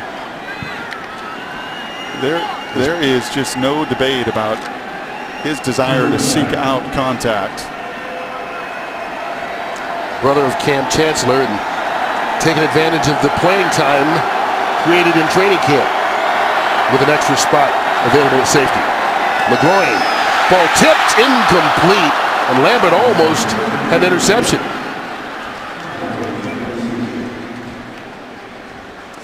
And that may be the first miss we've seen of McGloin, that quick slant. And we've seen so many of these interceptions through the years in Seattle. One of the advantages when everybody flies to the football, Brock Coyle nearly had one in the first half. You have seen the number of times that Byron Maxwell had a tip pick here in the game opener last year against Green Bay. Obviously the tip in the end zone, right in the corner of that end zone. Saw Crabtree before the game, and I know he had to still think about that one because I certainly did. Dyer runs into his own man, Jordan Hill. Gets the tackle. Hill's had a nice game tonight.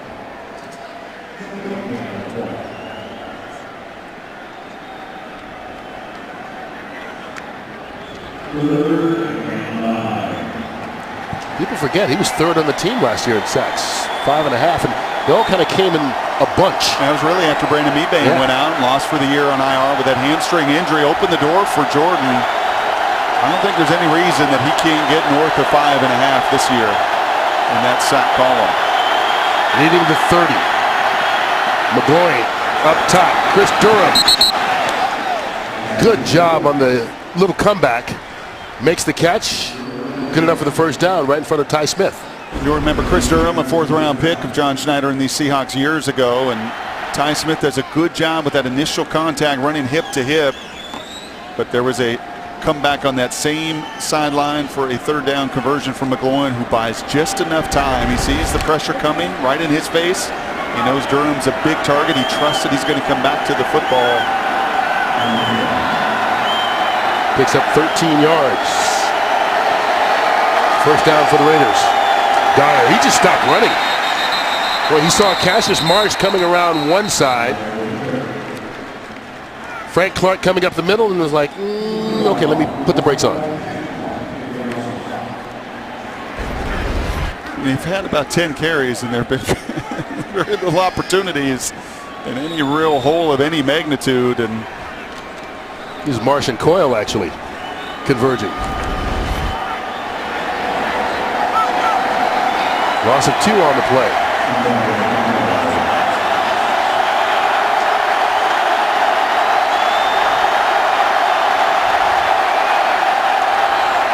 McGloin with time. Looking for Rod Streeter. No flags on the play. Late flag coming out. Streeter may have pushed off on this one. It counts as a touchdown right now, but let's see what the officials rule.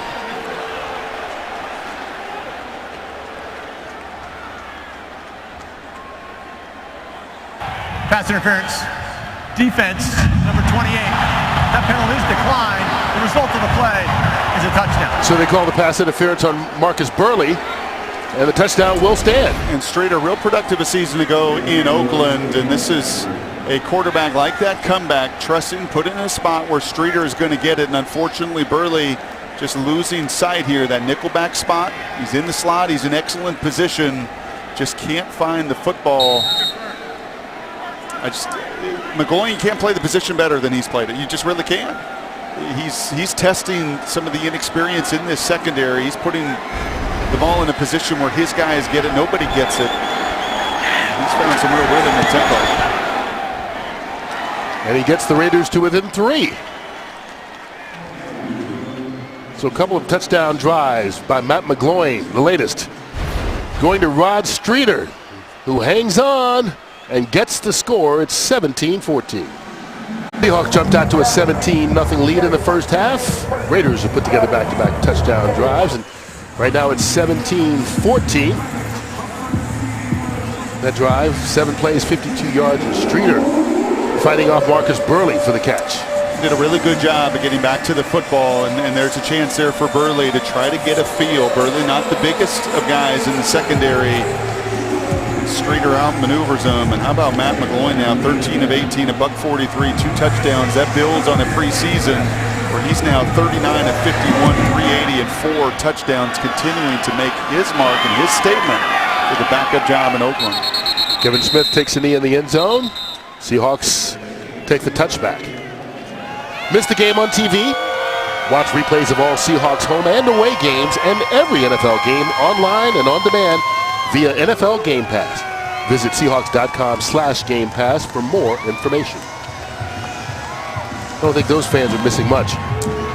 They don't want to miss an opportunity at all to come into this building. And I thought we would see B.J. Daniels at quarterback. Got a little bit of reps over the last couple days in practice. R.J. getting the majority of that first half. And now B.J. showing you some of the versatility. Been on the practice squad the last couple of seasons at quarterback. Trying to make the club as a wide receiver this campaign. And hands it off to Thomas Rawls. Big run by Rawls. Give him 16, maybe 17 yards on the run. And here's what I want to see in this second half from Rawls. I want to see the yards after contact. No one better in the NFL, and it's not even close with Marshawn Lynch. It's that first, there's one little arm tackle, and you see it 32 contact, and that's 5 more yards, and that is all Thomas Rawls, and that's getting the pads down and getting underneath the would-be tackler there and dragging him for 5 yards.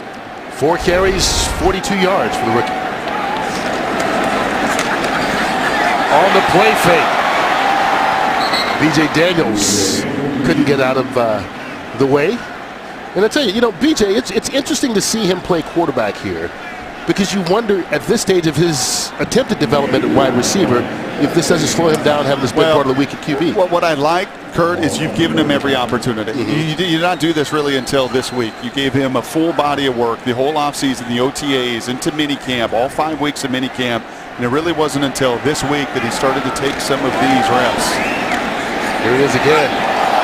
Good move by Daniels. And shows that athleticism.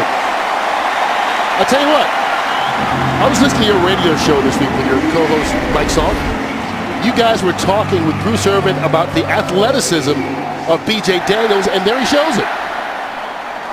And Bruce Irvin, we asked point blank on our show, 7 to 10 in the mornings on 710 ESPN Seattle. Asked him point blank, who's the second best athlete? Because obviously Bruce is going to say he's the best. And he didn't hesitate. You're absolutely right. He said B.J. Daniels. Russell Wilson this preseason when we sat down with him, week number 1, what did he say? He said B.J. Daniels, a phenomenal athlete. We're getting to see it. We saw it earlier at receiver. There he shows you the niftiness that he's always had playing quarterback. Quick carry by Rawls. And, we asked Russell Wilson just about B.J. Daniels trying to convert to wide receiver. He said he's the guy that if you're picking teams, no matter what the sport, he's your first pick always. Just because he's that athletic, and he shows it tonight. Quarterback at South Florida and ran around, didn't play on great teams down there with the Bulls in South Florida and had to improvise and make it all on his own. Really been a lot of his NFL career, to be honest with you, over the last few years. Hands it off to Rawls again, and Rawls breaks a tackle. Fighting his way for a first down. We saw 5 yards after contact on that opening zone read run. That time, again, another 6-7 yards. What you have to do in this system, your trust and really good push there from the right side of the offensive line.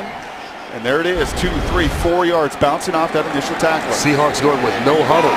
Daniels off the play fake, almost intercepted. Just kind of lofted that one out there, and Tevin McDonald sniffed it out. Yeah, that's not a real difficult read for that center fielder, that free safety. That's a little play action pass. And here's where maybe a little bit of the rust you're going to see when you've gotten so much work there at wide receiver, just losing sight of the free safety who saw that play in front of him the entire time, and McDonald just unable to finish the interception. McDonald undrafted out of Eastern Washington, son of the legendary 49er Tim McDonald. And there's that athleticism on display again by Daniels. And we should mention he's really playing quarterback due to the injury to DeVaris Jackson. This 4th preseason game, knowing that Russell Wilson was going to play 1 series, you couldn't expect R.J. Archer, or they didn't expect R.J. Archer to play the entire game, so you needed someone else. And we saw DeVaris Jackson pregame. Looks like he might be ready for week 1.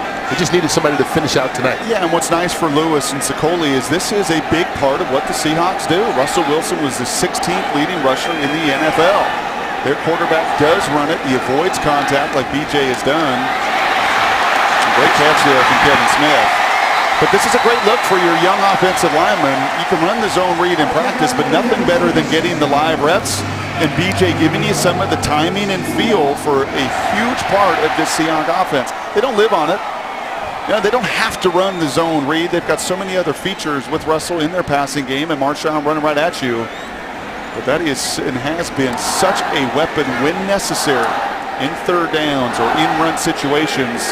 That 1-2 punch of Marshawn and Russell and BJ going to give you and give these guys around him the very best look, the closest look to Russell. Certainly something RJ is not comfortable doing. First down for the Seahawks. Daniels with time. Sidearms it in the end zone, incomplete. Pass intended for Anthony McCoy, but Daniels doing a good job of keeping that play alive. Had time early, it ran out, and he just made a nice little move inside to free himself. Well, I can promise you, Russell Wilson, and you saw the shot just a moment ago, he's engaged. They love B.J. Daniels. He loved having him in his quarterback room. He's looking at that saying, that's my move. I'm the one that buys a little bit of time and trying to sling it right underneath Ben Heaney, the linebacker there, and unfortunately one hopping McCoy.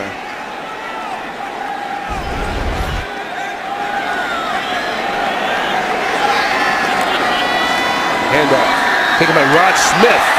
His first carry of the night takes it down inside the 10-yard line. Young man out of Ohio State. Averaged about 3 carries a game his entire career. Obviously didn't run the ball a whole lot there, trying to make it here as kind of a hybrid running back fullback. And Kurt, he's had a really good camp, but you start to talk about these numbers and these carries and these opportunities. I mean, Rod has come right out and shown you to be very, very comfortable and a guy that also is not shy with contact. Well, you can't be if you expect to play running back for the Seahawks. So it's behind Marshawn again. Exactly. Here's Smith. First down and goal.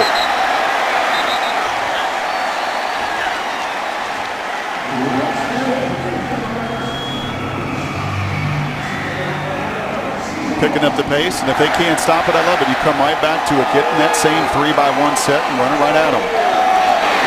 Smith again, fighting his way down to the goal line, going to be just short. Played all 4 years at Ohio State, didn't even start.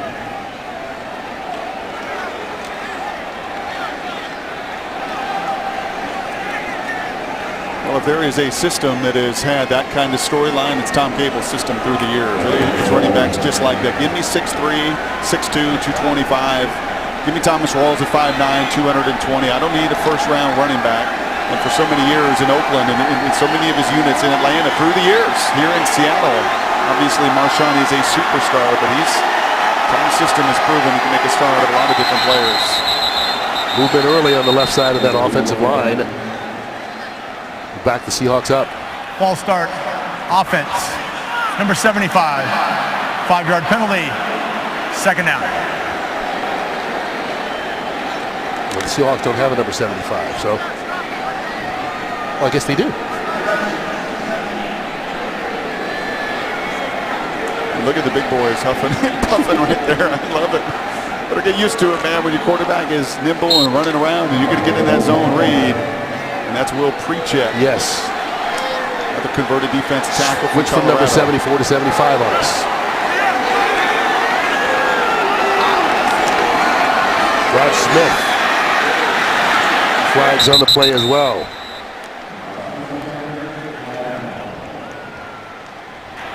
Holding. Offense. Number 67. 10-yard penalty. Replay. Second down.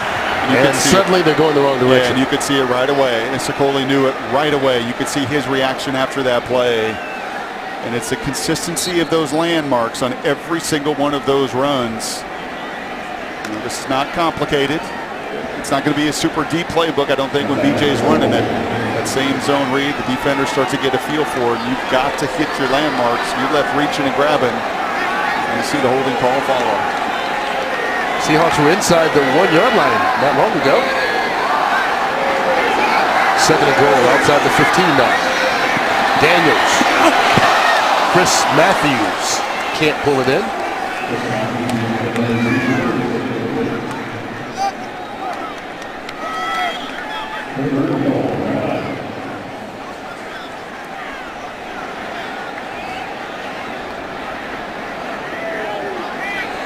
Well, this is one thing you talk about, trying to find a way to separate yourself in this final preseason game. Daniels in that battle for one of the backup wide receiver slots. He's doing something no one else can do in that wide receiver room. Trying to complete this first drive with a touchdown. Lost it towards the end zone. Jason Williams goes up, gets it, and scores. Pretty throw, sweet catch.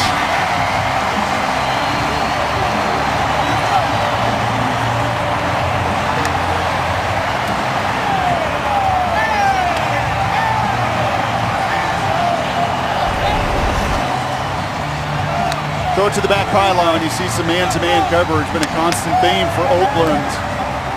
And BJ's made that throw a ton in his career. As a receiver, you're taught that ball is going to come and drop in the back by that back pylon. He's fighting, he's clawing with Chuck with the corner. And unlike Chris Matthews on that previous play, a little fade, throw behind, stop, and look at Doug Baldwin, Jermaine Kearse and crew come running. Kaysen has earned the respect of his peers on this team. 13 yards on the touchdown reception. B.J. Daniels to Kaysen Williams. Here's Stephen Hauska for the extra point. And the lead's back to 10. You don't think his teammates know how hard this rookie has worked to get on the field? Look at how they celebrate with him. Go back up by 10, 24-14 late in the third quarter. B.J. Daniels, 2 of 5. Also ran the ball 3 times, but that was a pretty pass to Kaysen Williams for the score. In 14 plays, 80 yards. You love to see that time of possession. You saw the mix of that zone read, some play-action pass. And back-to-back plays. Chris Matthews had the same one-on-one. Could not get over the top. Pacheco there tried the back shoulder, and Kaysen comes right back to it.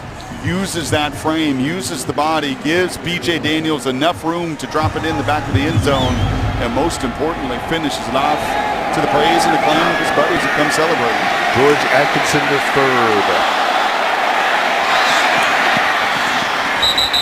grandson of the Raiders legend. Forced out of bounds after a 28-yard return. Fans hooping it up here at CenturyLink. I think there'll be people looking for that number 16 jersey. What do you think? Yeah. 55, 16? 55, yeah, maybe the battle. Big guys will go for the 55, and the little ones will go for the 16. The two rookies, Tyler Lockett, number 16, and Frank Clark, 55, shown well for themselves all preseason long. As Bryce Butler makes the catch for the Raiders, pushed out of bounds by Ronald Martin. And you're starting to see a lot of the depth here now. Obum Gwacham, one of the late-round picks. Ryan Murphy getting some run here. Some of the backups to the backups that are really clawing in the final 18 minutes of preseason football. To emphasize they belong. Ron Martin, we talked about earlier. Buck Martin, they call him in the building. Been a really heads-up player, limiting the big play in front of him. Been ball hawking. A chance to make one final impression on this staff. George Atkinson hitting the backfield. Another guy who has played well all preseason long, T.Y. McGill, the undrafted player out of NC State. Listed at 6 foot, 299. I don't know if he quite gets to 6 foot. One of the reasons he was undrafted, but like so many have done tonight, and that's Feliciano again, just getting on that edge, just much quicker, much more explosive, and showing that he's got a little style as well on that D-line. It seems as though he's shown up week after week.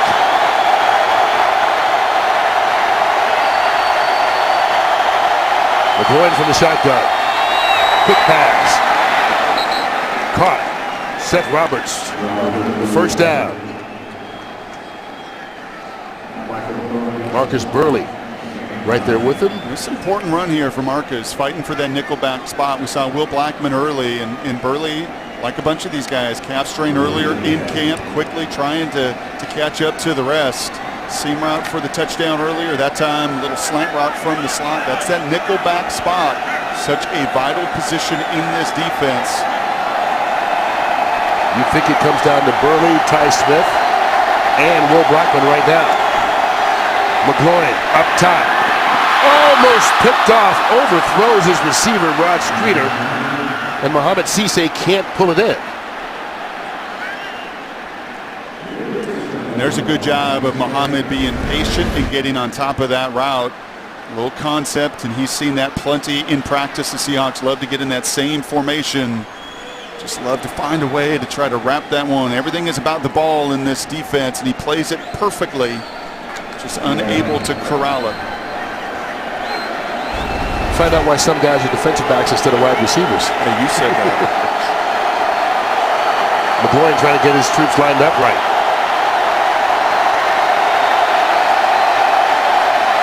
Atkinson being chased. Nowhere to go. Flag on the play as well. Mohamed Cisse in there on the tackle. T.Y. McGill breaking through. Alex Singleton. Holding. Offense. Number 79. 10-yard penalty. Replay. Second down. And this is the first player we've seen have trouble getting up tonight, Mohamed Cisse. Picked up right at the start of camp for a 6th-round pick in a trade with the Detroit Lions. An outside run, and all that force is coming his way. The Seahawks win at the point of attack. McGill wins as he's chasing it. Marsh sets the edge there on containment, and everything coming there Mohamed's way. It's good to see him.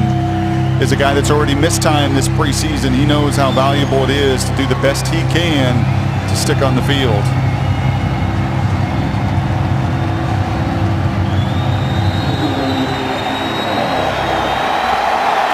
Makes his way off the field. 3rd and 12.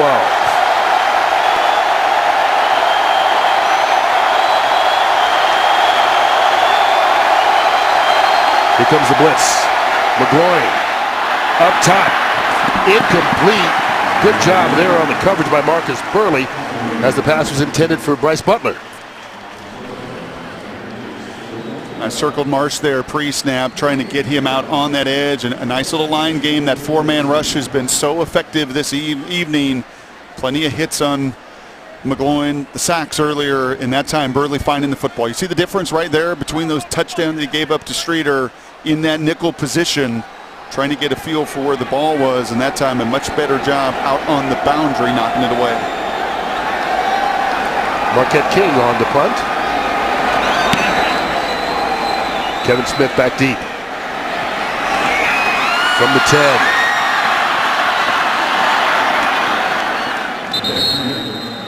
Fights his way out for a couple of yards. 1:21 to go in the 3rd quarter of this 4th preseason game. Seahawks up by 10. Well, B.J. Daniels going to get another shot at it, deep in his own territory this time, as the Seahawks begin from the 15-yard line, up 24-14. He's a familiar face to Seahawk fans. Ken Norton Jr., now the defensive coordinator down there in Oakland after being the linebackers coach here with the Seahawks, coming in with Pete Carroll. They say a team takes on the personality of the head coach, and Jack Del Rio got lots of former players on his staff. Ken Norton's just one of them. A little option here. B.J. Daniels picks up maybe 9 yards. And you talk about Norton's on the staff. Marcus Robertson, a former Seahawk, is coaching in the secondary. Mike Tice, as good an offensive line coach as there is, former tight end for Seattle, is on that staff as well. And what you were hearing from the guys pregame was the infectious energy on that practice field, and we saw it for years here in Seattle. He had the loudest bark, and he got that linebacker crew going. And for him, what an opportunity to call the signals defensively. They sat under and learned so much from Pete Carroll through the years, and now Jack Del Rio giving him the opportunity as a first-time defensive play caller. They really like it. Here's Thomas Rawls. A couple of stutter steps. Fights his way back to the line of scrimmage. It's amazing. You talk to players and they say that it does make a difference whether or not their coaches played football like Norton, like so many of the guys we're talking about. You hear that in baseball as much as anything, right? Very few managers in baseball ever get to that position without doing it. And there's just a certain level of respect that the guy like Ken Norton, when he steps on the field, that he just commands it immediately with his resume and then that work ethic to back it up. He rolls again, spinning and going nowhere.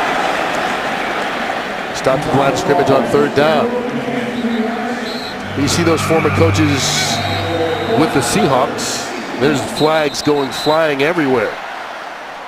Rawls was trying to fight for the yardage to get, and I think he got got first down. Yeah, I think that was all want to. Again, not impressive on a stat sheet as a 1-yard run. He stopped. That may be one of his more impressive plays, to be honest with you, because that was all his drive, his leg drive, and his want to. And the extracurricular drew the penalty. After the play and after the first down, unsportsmanlike conduct. Offense number 83, yanking a player off the pile. That penalty is half the distance to the goal. It will be first down. So he did keep fighting enough to get the first down. Ricardo Lockett called for pulling a player off the pile, and that's one of those points of emphasis this preseason. We'll go to the final quarter of the preseason. Seahawks in control. Final quarter of the preseason. Seahawks up 24-14 on the Oakland Raiders. After picking up the first down here, the drive keeps going. You've seen a lot of 24 on 3rd and 1 make runs just like this, and the quick spin move makes the first man miss. And look at the pad level right there against the defensive back. You hear that all the oh, look at the low man wins, and you hear it taught in Little League football. There is a perfect illustration. If his pads are not down, he's not converting the 3rd and 1. First down from the 12. Daniels dumps it off to Rawls.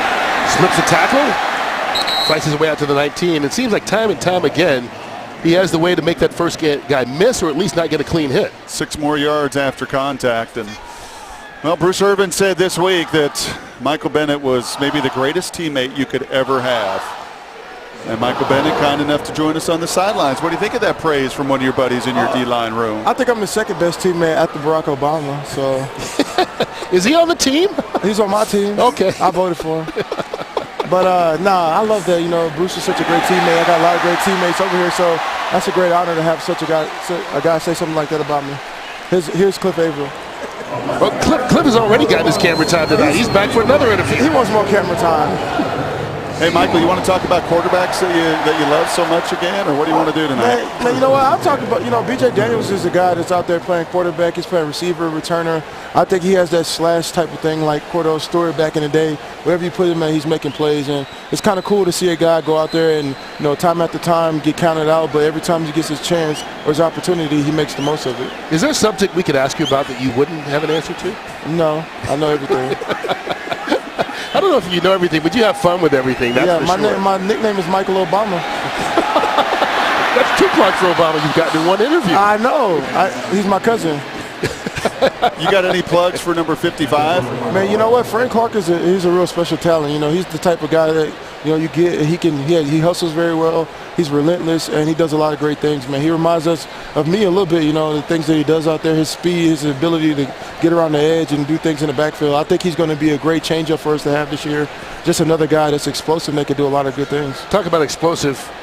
I know you're on the defensive side, but it's got to give you chills to watch a kid like Tyler Lockett, what he does on special teams and at receiver tonight. I know he's just a great talent too. I think our scouting department does a great job of picking talent. I mean, he's done so many great things for us. Already explosive on the special teams.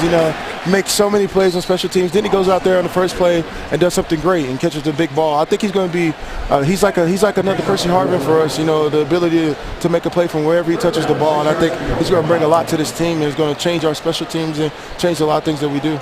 Michael, people have compared Frank Clark from a physical standpoint to you with some of the versatility. You told me a week ago that there's 4 guys in the league that can do what you do with the versatility. So what's the teaching point? What's the emphasis to make sure that Frank Clark is a rookie, understands the role that he's got to develop into? Man, you know what? It's about technique at this age, in these games. In these games, the talent, people miss blocks and stuff like that. And one thing you have to do is to make sure you work on your technique and keep your technique at the top of your game. Because in this game, when you're playing against on Sundays, there's great guys and they don't really miss their blocks. And the best way to make plays is to make sure you play your technique. And that's one of the things I try to tell Frank, man. Work on your technique every day, in and out, and make sure that what you're doing out there, make sure you make big plays. What's he talking about? You ain't talking about that. They're mad at me. They're mad at me. I don't know why. I'll be mad at me too. I don't know why. They're mad at Obama's my cousin. But but that's why I told him, man, make sure you just stick to your technique and make sure you do everything right like that. Especially when you're undersized in this league, but you're explosive. To be able to use your technique and your explosiveness at the same time makes you a very special player. Michael, we'll let you get back to your teammates here in just a second, but we showed the whole defensive line room, and there's a lot of really good players. In the next 48 hours, decisions have to be made for this organization and some tough ones. What's your counsel to some of these guys that may not just because of the numbers end up here? What advice do you give to the young players? Like I told the guys before the game, man, I understand your situation. I'm not a guy that came in the first round nor the second round. I'm a guy that's been at the bottom, so I understand what they're going through and things that they're doing. But the thing I told them, the best thing they could do is go out there and put a great tape out there. Make sure the 31 other teams realize that the Seahawks made a mistake, and you can go out there and capitalize on it. And, I'm living proof that can happen. I got cut from here, and I came back, and it feels special to be back here. And that's what I told these guys. I said, look, man, just go out there and make all the plays you can, play with your great technique, and good things will happen for you. Thank you for going blah, blah, blah, blah, blah with us. We appreciate it. I know these guys, man. They're just mad. I don't know why. They're just jealous. Thanks a lot, man. Signing off Michael Obama. All right. 2020. If Kanye's going, I'm going too. I'm the people's champ. See you, buddy. He just keeps going, man. There's nothing to slow him down. He's one of a kind. I would say that, but his brother Martellus is just like him with the Bears. B.J. Daniels doesn't like what's going on right there as he's brought down for the sack. But I think you get to see a little bit of what this team is like. You're playing well, obviously you can have a lot more fun, but guys just getting on each other all the time because they respect one another. You would be a good one to answer this. You get a chance to travel around to other camps. Is it because this team has so many more personalities than other teams, or is it because they are just in a culture and an environment where they can really show who they are? I think it's the latter, because I think when you visit a lot of other teams, there's 53 guys on every team, 90 at the start of training camp.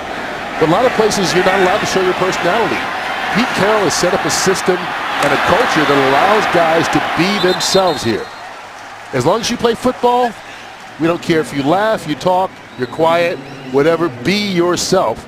And that has been successful so far. Seats to Central Link this year, about 1,000 extra seats, and that means there are a limited number of single game tickets still available. And if you want one, or two, or 5, or 10, secure your seats now by visiting Seahawks.com/tickets. A lot of great venues in the NFL. I don't know on a Sunday afternoon or a Monday night or a Sunday night if there's any as festive as that ticket. When your team's winning, everybody has fun.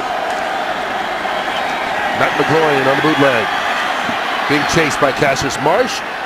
Bryce Butler with the catch, and that's a nice job by McGloin of keeping his eyes downfield and completing the pass. Yeah, there's been no other substitution here. First, third, second, fourth is exactly what the Raiders' game plan was coming in, but McGloin has just been so efficient and so good and just nifty. Just doing enough there to affect Cassius Marsh to get outside of his containment. There's no threat to run, and then throwing a catchable ball. 25 yards on the completion.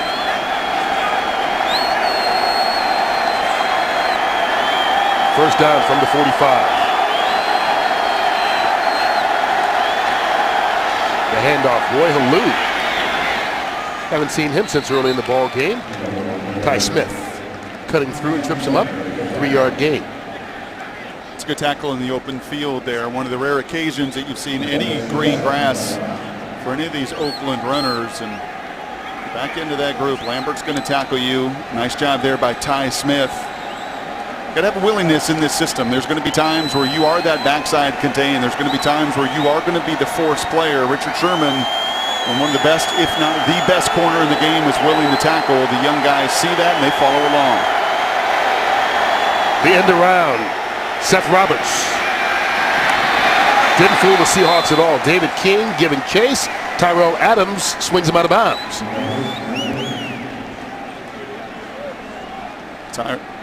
Tyrell got through the first wave of cuts. A couple of his young linebackers did not, and he's got speed. That's going to be his game, and we have seen Roberts make a bunch of plays out on the perimeter, but could not outrun the rookie from West Georgia. Undrafted.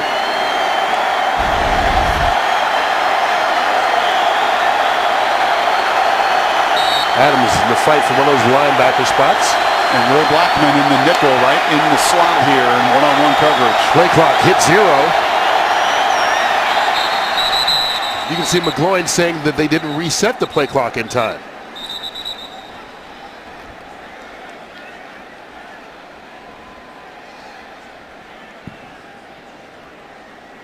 And the officials agreeing. So no flag. They'll pick it up, reset the play clock, and snap it again. And this is a good rep. This is 3rd and 7. This is a must-have for Oakland with just 9 minutes to go. That's why you see Will Blackman, the 9-year veteran, back on the field. You've seen Marcus Burley play in the slot. Jack Del Rio's kept his hot hand. Some of his receivers that will make this team. And keep an eye right here in that slot's Will Blackman. And these are the situations that you would love to see a good cover.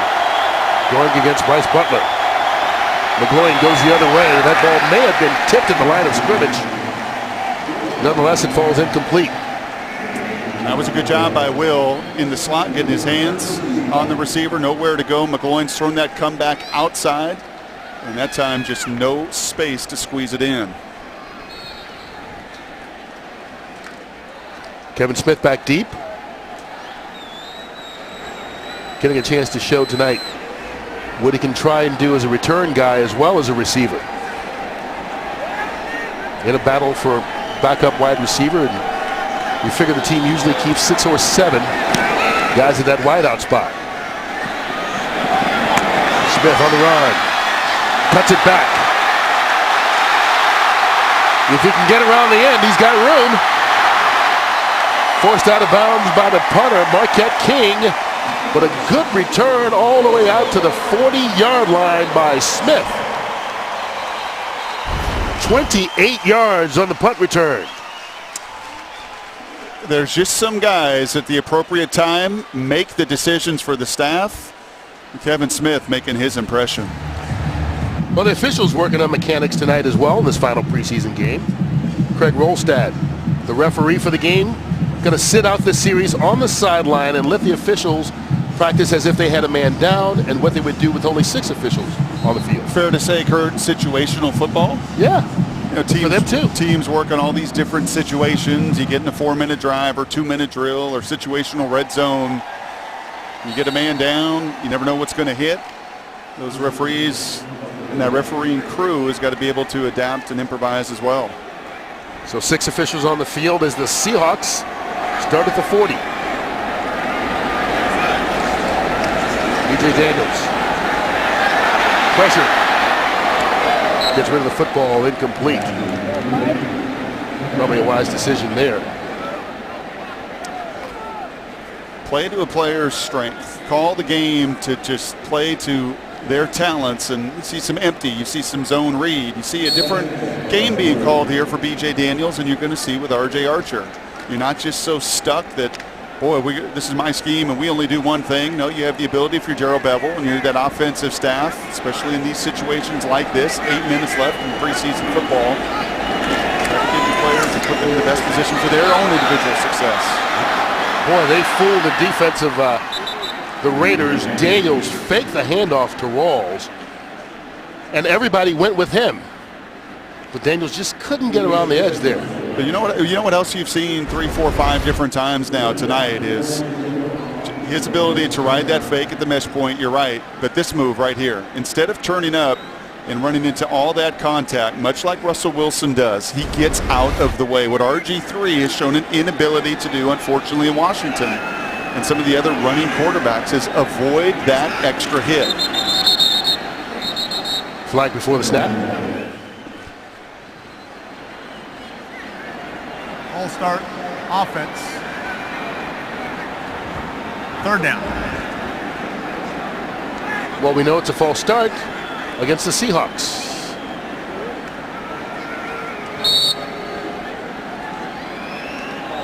So I guess for the mechanics of this, Craig Rolstad, who's the ref who is out and standing on the sidelines, he's the only one with a microphone. So he's reading the signal and announcing it to the crowd. That's why he didn't have a number.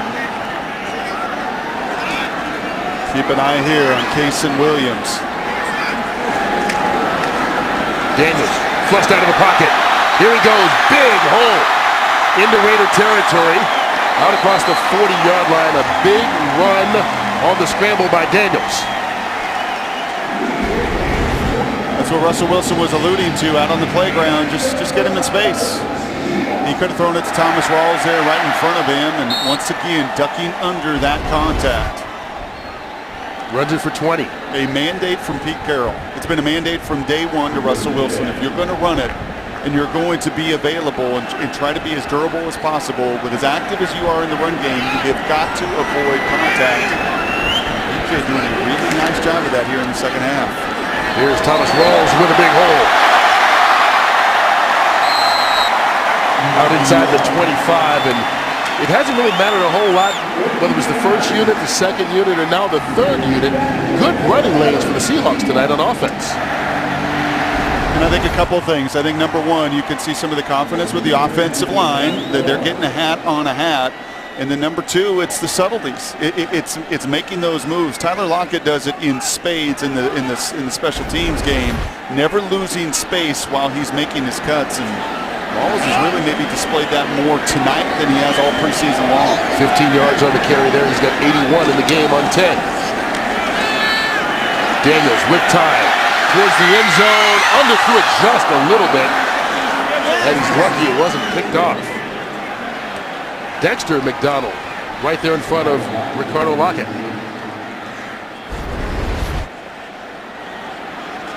And you are right. We talked about that back pylon on the touchdown to Casey Williams. That's a very similar throw. That is a deep over coming across the field to Ricardo Lockett, and you just want to try it as best you can to put that ball in a position where Ricardo can go up and get it right near that back pylon. That one just short from BJ. 6:33 left to go in this game. Maybe time to keep it on the ground a little bit. Seahawks have run for more than 200 yards tonight.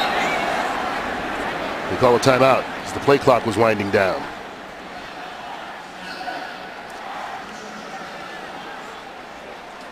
.633 left to go in the preseason.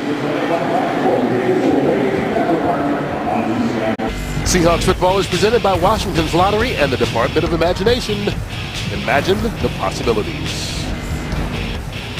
Russell Wilson, short night for him. 2 plays, 1 pass, but it was good enough for a 63-yard touchdown to Tyler Lockett. BJ Daniels on to finish things off. Well, and he sure enjoyed, Russell has, watching BJ get his chance, and he's put in so much work at that receiver position, such a commitment to it this entire offseason from both individual and from that staff, and tonight just freewheeling, just playing, just go out there and run, use your strengths. And you can see maybe the efficiency isn't perfect. The touchdown pass was a thing of beauty, but he's moved the ball, and that zone read has let this offense get back to the base DNA of what they do, slowing down that opponent. That danger zone read game. Another play fake. Daniels keeps it. Again, you can see why Russell Wilson says he's the first guy you take. Yeah. And you know what's interesting, Kurt, is in our market the last couple of weeks talk about the Seahawks offense and the rhythm and the run game and everything else, and just a beautiful fake. You can't do it much better than that. Putting that ball in the belly sells it to the eyes of those defenders. But it's really hard to judge this Seahawks team, number one, without much Marshawn, number two, without this whole phase of your playbook, which you work, which you train, which is ingrained in these offensive linemen, so effective of slowing down that opponent when you can run that zone read option. Another fake this time. Daniels looking to throw. Ball caught but out of bounds, incomplete. Casey Williams with a grab. You can see he says, I missed it by that much. The ability to keep a play alive.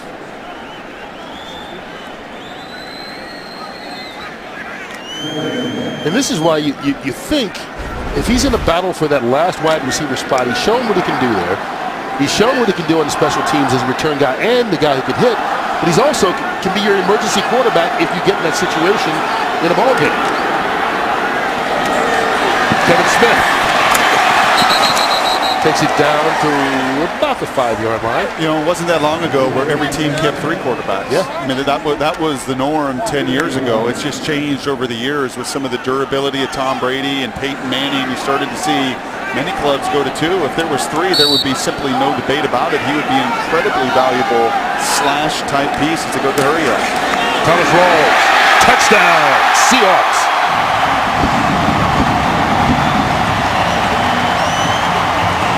Second touchdown of the preseason for Rawls. 6 yards on the run.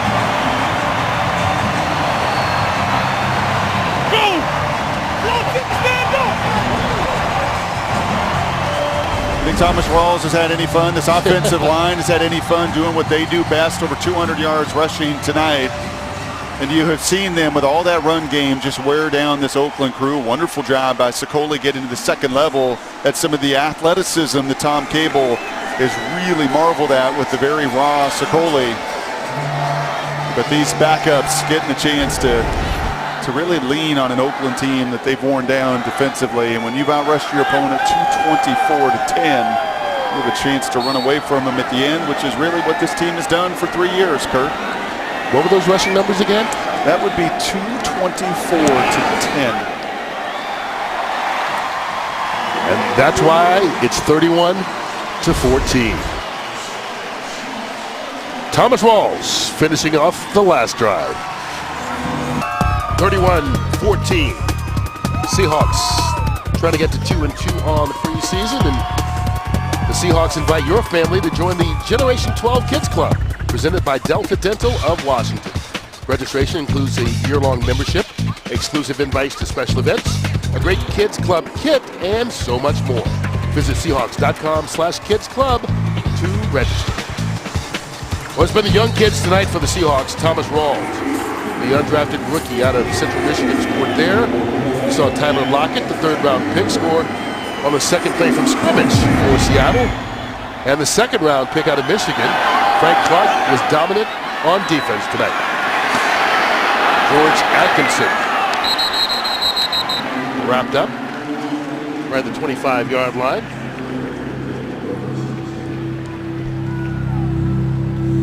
Rawls, his second touchdown of the preseason, and a 19-yard reception in the opener against Denver, and then that 6-yard run there. 11 carries, 87 yards, and a touchdown tonight. I can remember Mike Holmgren so vividly, almost every single year at training camp. Walk into that opening meeting and say, listen, you're going to make the decision for us. Doug Baldwin has, Jermaine Kearse has, Brock Coyle has. Guys that were undrafted rookie free agents. You want to make this team, you make the decision for us. Your play is going to do it. And Thomas Rawls, with the injury to Robert Turbin, obviously Fred Jackson was in over the week, and this organization will turn over every stone and look at every opportunity, but Rawls has made the most convincing case I think possible tonight. I love the short yardage runs. I love the speed that he has shown, never slowing down in his acceleration, running through people the yards after contact. Pretty impressive resume tape tonight for Rawls. Christian Ponder back in the game for the Raiders. Last 5 minutes or so, and you know, here's a guy who may be fighting to keep his roster spot with the Raiders. Well, will they be a program that keeps 2 or 3? Once again, it wasn't a question just years ago that you were going to keep 3, you were going to develop a young guy. But if they keep just 2, Matt McGloin has outplayed him this preseason. Ponder throws behind Seth Roberts, but Roberts made the catch right in front of Douglas McNeil. Good reception by Roberts, and there's a young man who's shown tonight. 27 yards on that reception. Yeah, he's going to make that Oakland team, and that's a throw right there that if Ponder puts in front of him, Roberts may have had an opportunity to continue to run all the way into the end zone here. And you can see the ball is behind him and makes him stop. Eventually, Rod Martin was in and maybe brought him down, but that's not a real good throw from Christian Ponder. Jameis Olawale keeps on fighting down to the 44-yard line. Gain of 7. Well, the regular season starts for the Seahawks at least 10 days from now. Of course, the Thursday night kickoff. The New England Patriots with Tom Brady hosting the Pittsburgh Steelers. The Seahawks will open up the season on Sunday, September 13th at the St. Louis Rams. Always a tough divisional matchup, particularly there. Ponder over the middle, intended for Streeter off his hands. Ryan Murphy was there in front of him. And here's a look. The first 2 games of the regular season on the road, tough places to play, St. Louis and Green Bay.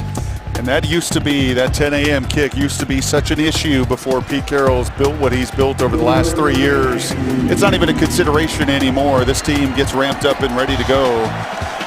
But what St. Louis could do at the line of scrimmage, especially defensively, a very different picture than what Oakland was throwing at Seattle tonight. That is a group that's battle-tested in their front 7 that matches up pretty well with the physicality of Seattle. And Pete knows they're going to have to be on point 10 days from now. Flag down on the play as Ponder scrambled. You see the referee, Craig Rolstad, back in the game now. They're done experimenting.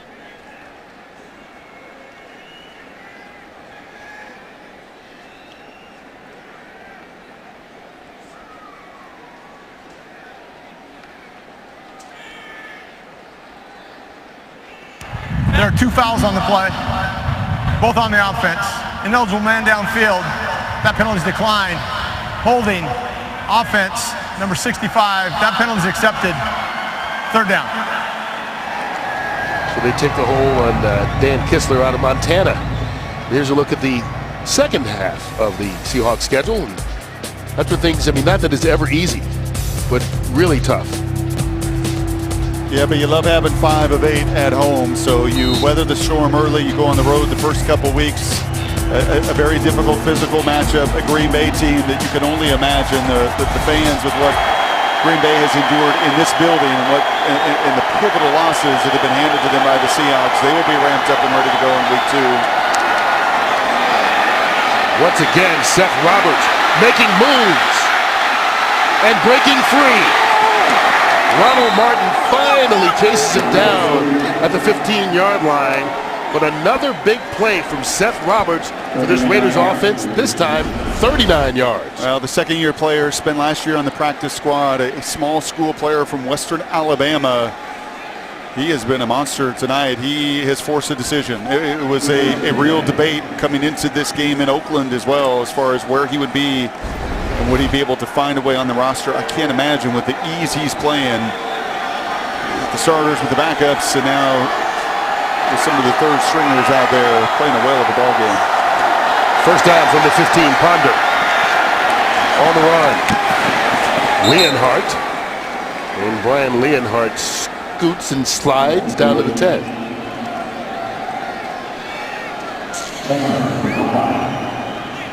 There's no easy schedule in the NFL.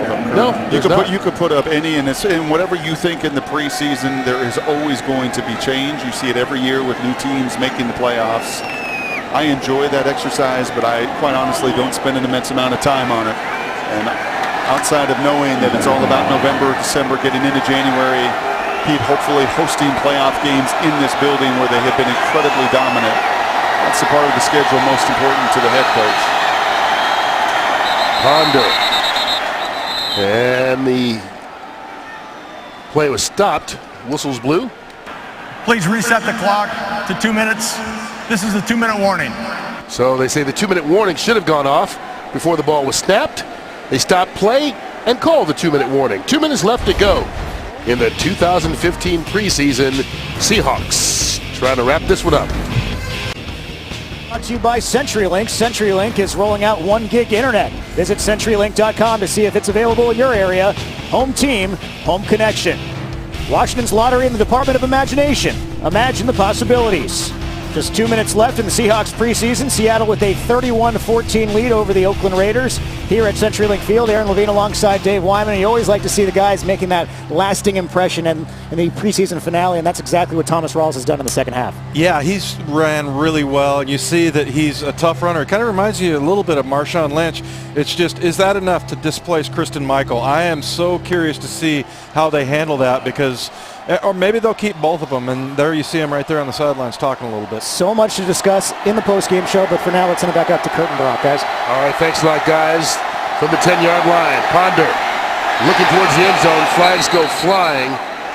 Mohamed Cisse there on the coverage, and I think he may have gotten to Seth Roberts early.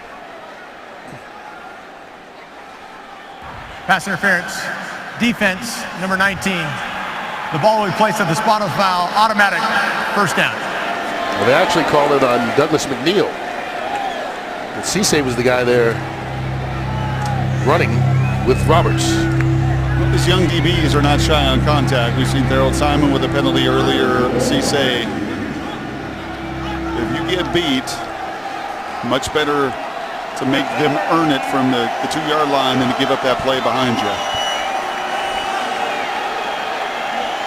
And some of the Raider players forgot to huddle up. First and goal from the 2.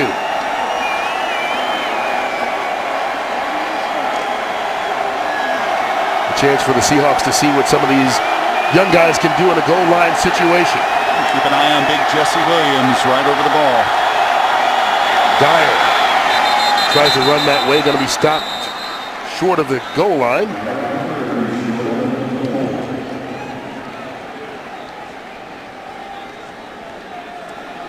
Second down. You see a veteran coaching staff with a Jack Del Rio that is a former player, has been around the block, and just understanding that this is about wrapping up the preseason. 90 seconds to go. You'd love to see if you're Jack, Michael Dyer, and their young people punch it in. Seattle going to call a timeout. 30-second timeout, Seattle. It's their second charge timeout. And Pete Carroll on the other side saying, I'm going to get my right personnel on the field. I don't care. I preach to you guys, finish. And I get in front of this team as Pete does on a daily basis. And just one of his critical elements of this program is finishing in that fourth quarter of the season, finishing in the fourth quarter of these ball games, and getting right in that mix with 80 seconds left in preseason to reinforce that point, I'm sure. You talk about young guys trying to use this fourth preseason game, or even some established veterans, to show the coaching staff, I belong here. Anyone jump out at you? Because it's really hard on a team that's as good and established as the Seahawks have been the last couple of years. Yeah, I think that's some of the areas of special teams. That's where you have got to distinguish and differentiate yourself. That's so critical phase of the game, and that's where Kevin Smith has been really good. Casey Williams has shown it want to. B.J. Daniels gives you some versatility. All those guys fighting for his spot continue to likewise understand the importance of that phase. Defense will try to make a stop here on second and goal. Inside the 1. Dyer hit the backfield, falls forward, and going to be stopped again.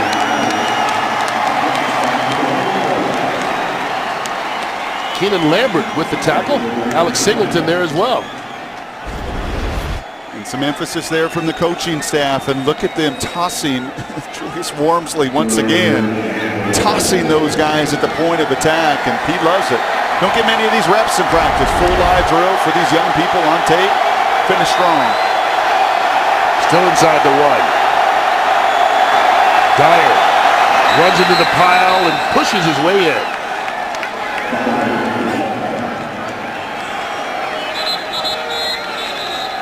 And we've got a Seahawk down.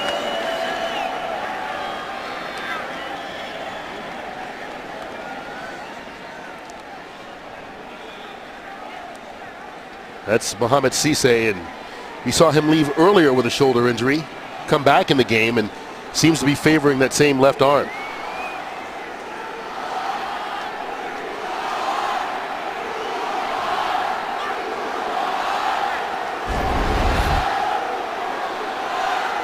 Starting off at the bottom of the screen, number 39.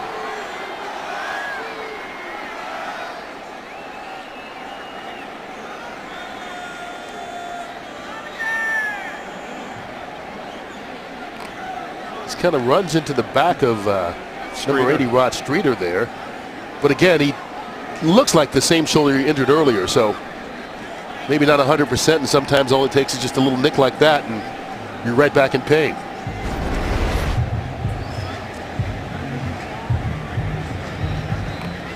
Cisse's been in a battle for the backup corner spot.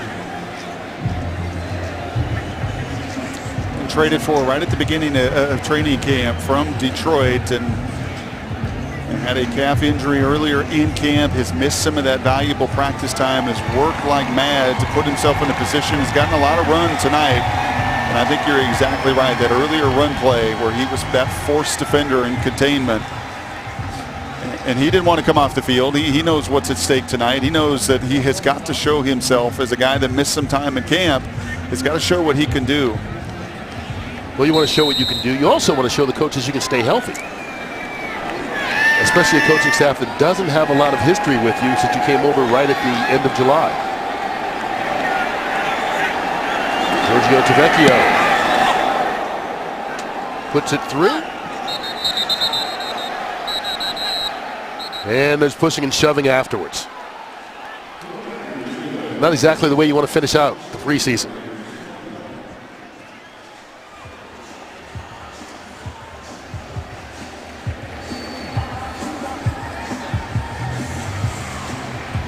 Well, the big pass play, really the difference on that drive, giving up an explosive play, is just about the only one for Oakland tonight. They had to earn every other first down throughout this evening. Really got no run game going to speak of, just 19 yards on the night. But the one explosive play, Dyer finishing the touchdown. Well, the Seahawks were #1 in the league, giving up the fewest explosive plays. They didn't get as many explosive plays as they wanted, but it seems as though with the addition of maybe even just one guy, Tyler Lockett, what he's been able to do on special teams, not just the touchdown, but the field position that it allows you to have, and then as a wide receiver. It'll be really fun, Kurt, to see him evolve as that wideout. It's a natural. He has such a gift and a feel for the punt return and kick return. That's instincts, and that's built on so many years of doing it at such a high level. But he was also the record setter at Kansas State, over 1,500 receiving yards, and defenses knew where he was. I mean, he was the focal point to try to stop and contain, and they could not do it in the Big 12 a season ago. I'm going to be very curious to watch his development, and I think they will spoon feed it. They're not going to throw him in day #1 and ask him to do everything in the special teams phase as well as the wide receiver spot. Watching them and that staff grow his role will be one of the fun parts this season. Onside kick. Good job by Tavecchio. The Raiders recover. They're down by 10 with less than a minute to go, but they ran the play just like they wanted. Where's Brian Bostic when you're looking for it? And you get that extra bounce. It is this one right here. And you can see McNeil is expecting it to come up to him, and instead you get that backspin going the other way. And Oakland executes what Seattle executed in a much more important play last January. So Christian Ponder will come on to finish things off. I mean, barring the miracle of miracles, maybe see a holy roller here or something with the Raiders in town. The Seahawks will get the win. They'll finish the preseason 2-2, losing the first two, and then finishing up with wins over San Diego and Oakland to wrap up the preseason. Same record they had in preseason last year as they try to win the NFC Championship and get to the Super Bowl for the 3rd straight campaign. And with the depth they've got on defense, particularly with some of their young guys, they've got to feel very good about where this team is. Speaking of young guys on defense, Julius Wormsley was the first guy to get there. Obum Gwacham, 5th-round pick, got the sack. Yeah, Jesse Williams also there. And really, Kurt, in a nice little line game, and you've seen some of this from Seattle as well tonight in the pass game. It's a tackle-in stunt, well-timed, well-executed. And it's been a preseason without Earl Thomas. Been a preseason without Cam Chancellor. A preseason largely without Richard Sherman. Very limited reps playing corner. And to still see the growth and development of all the other pieces, a real encouraging sign. Ponder throws on the run, incomplete. Douglas McNeil on the coverage. It's going to be a physical game in 10 days. It is. You're walking into a St. Louis building with a Nick Foles now led team, a team that is still going to really try to run it at Seattle and control that game. Special teams has been a phase of that game in the matchup with Jeff Fisher. They've been a tough one for the Seahawks. And now you've got a little different artillery on your end of it with Tyler Lockett. And it'll be real nice to see. And Earl Thomas expected back. Obviously, Richard Sherman's had a really good camp. You're going to see the full arsenal 10 days from now. Most likely the final play of the preseason. George Atkinson wrapped up by Alex Singleton, and that will do it. Pete Carroll's Seahawks wrap up the preseason with a 31-21 win over the Oakland Raiders. Great shot of Jesse Williams taking in this moment. Frank Clark that has got to be thrilled about what's coming for him. And Thomas Rawls, that's going to make life difficult on the decision makers over the next 48 hours here. As this organization sets its roster in that picture, I think kind of says it all. What does preseason mean? What's it matter? It's a different story for every guy. But for that man right there, it means everything.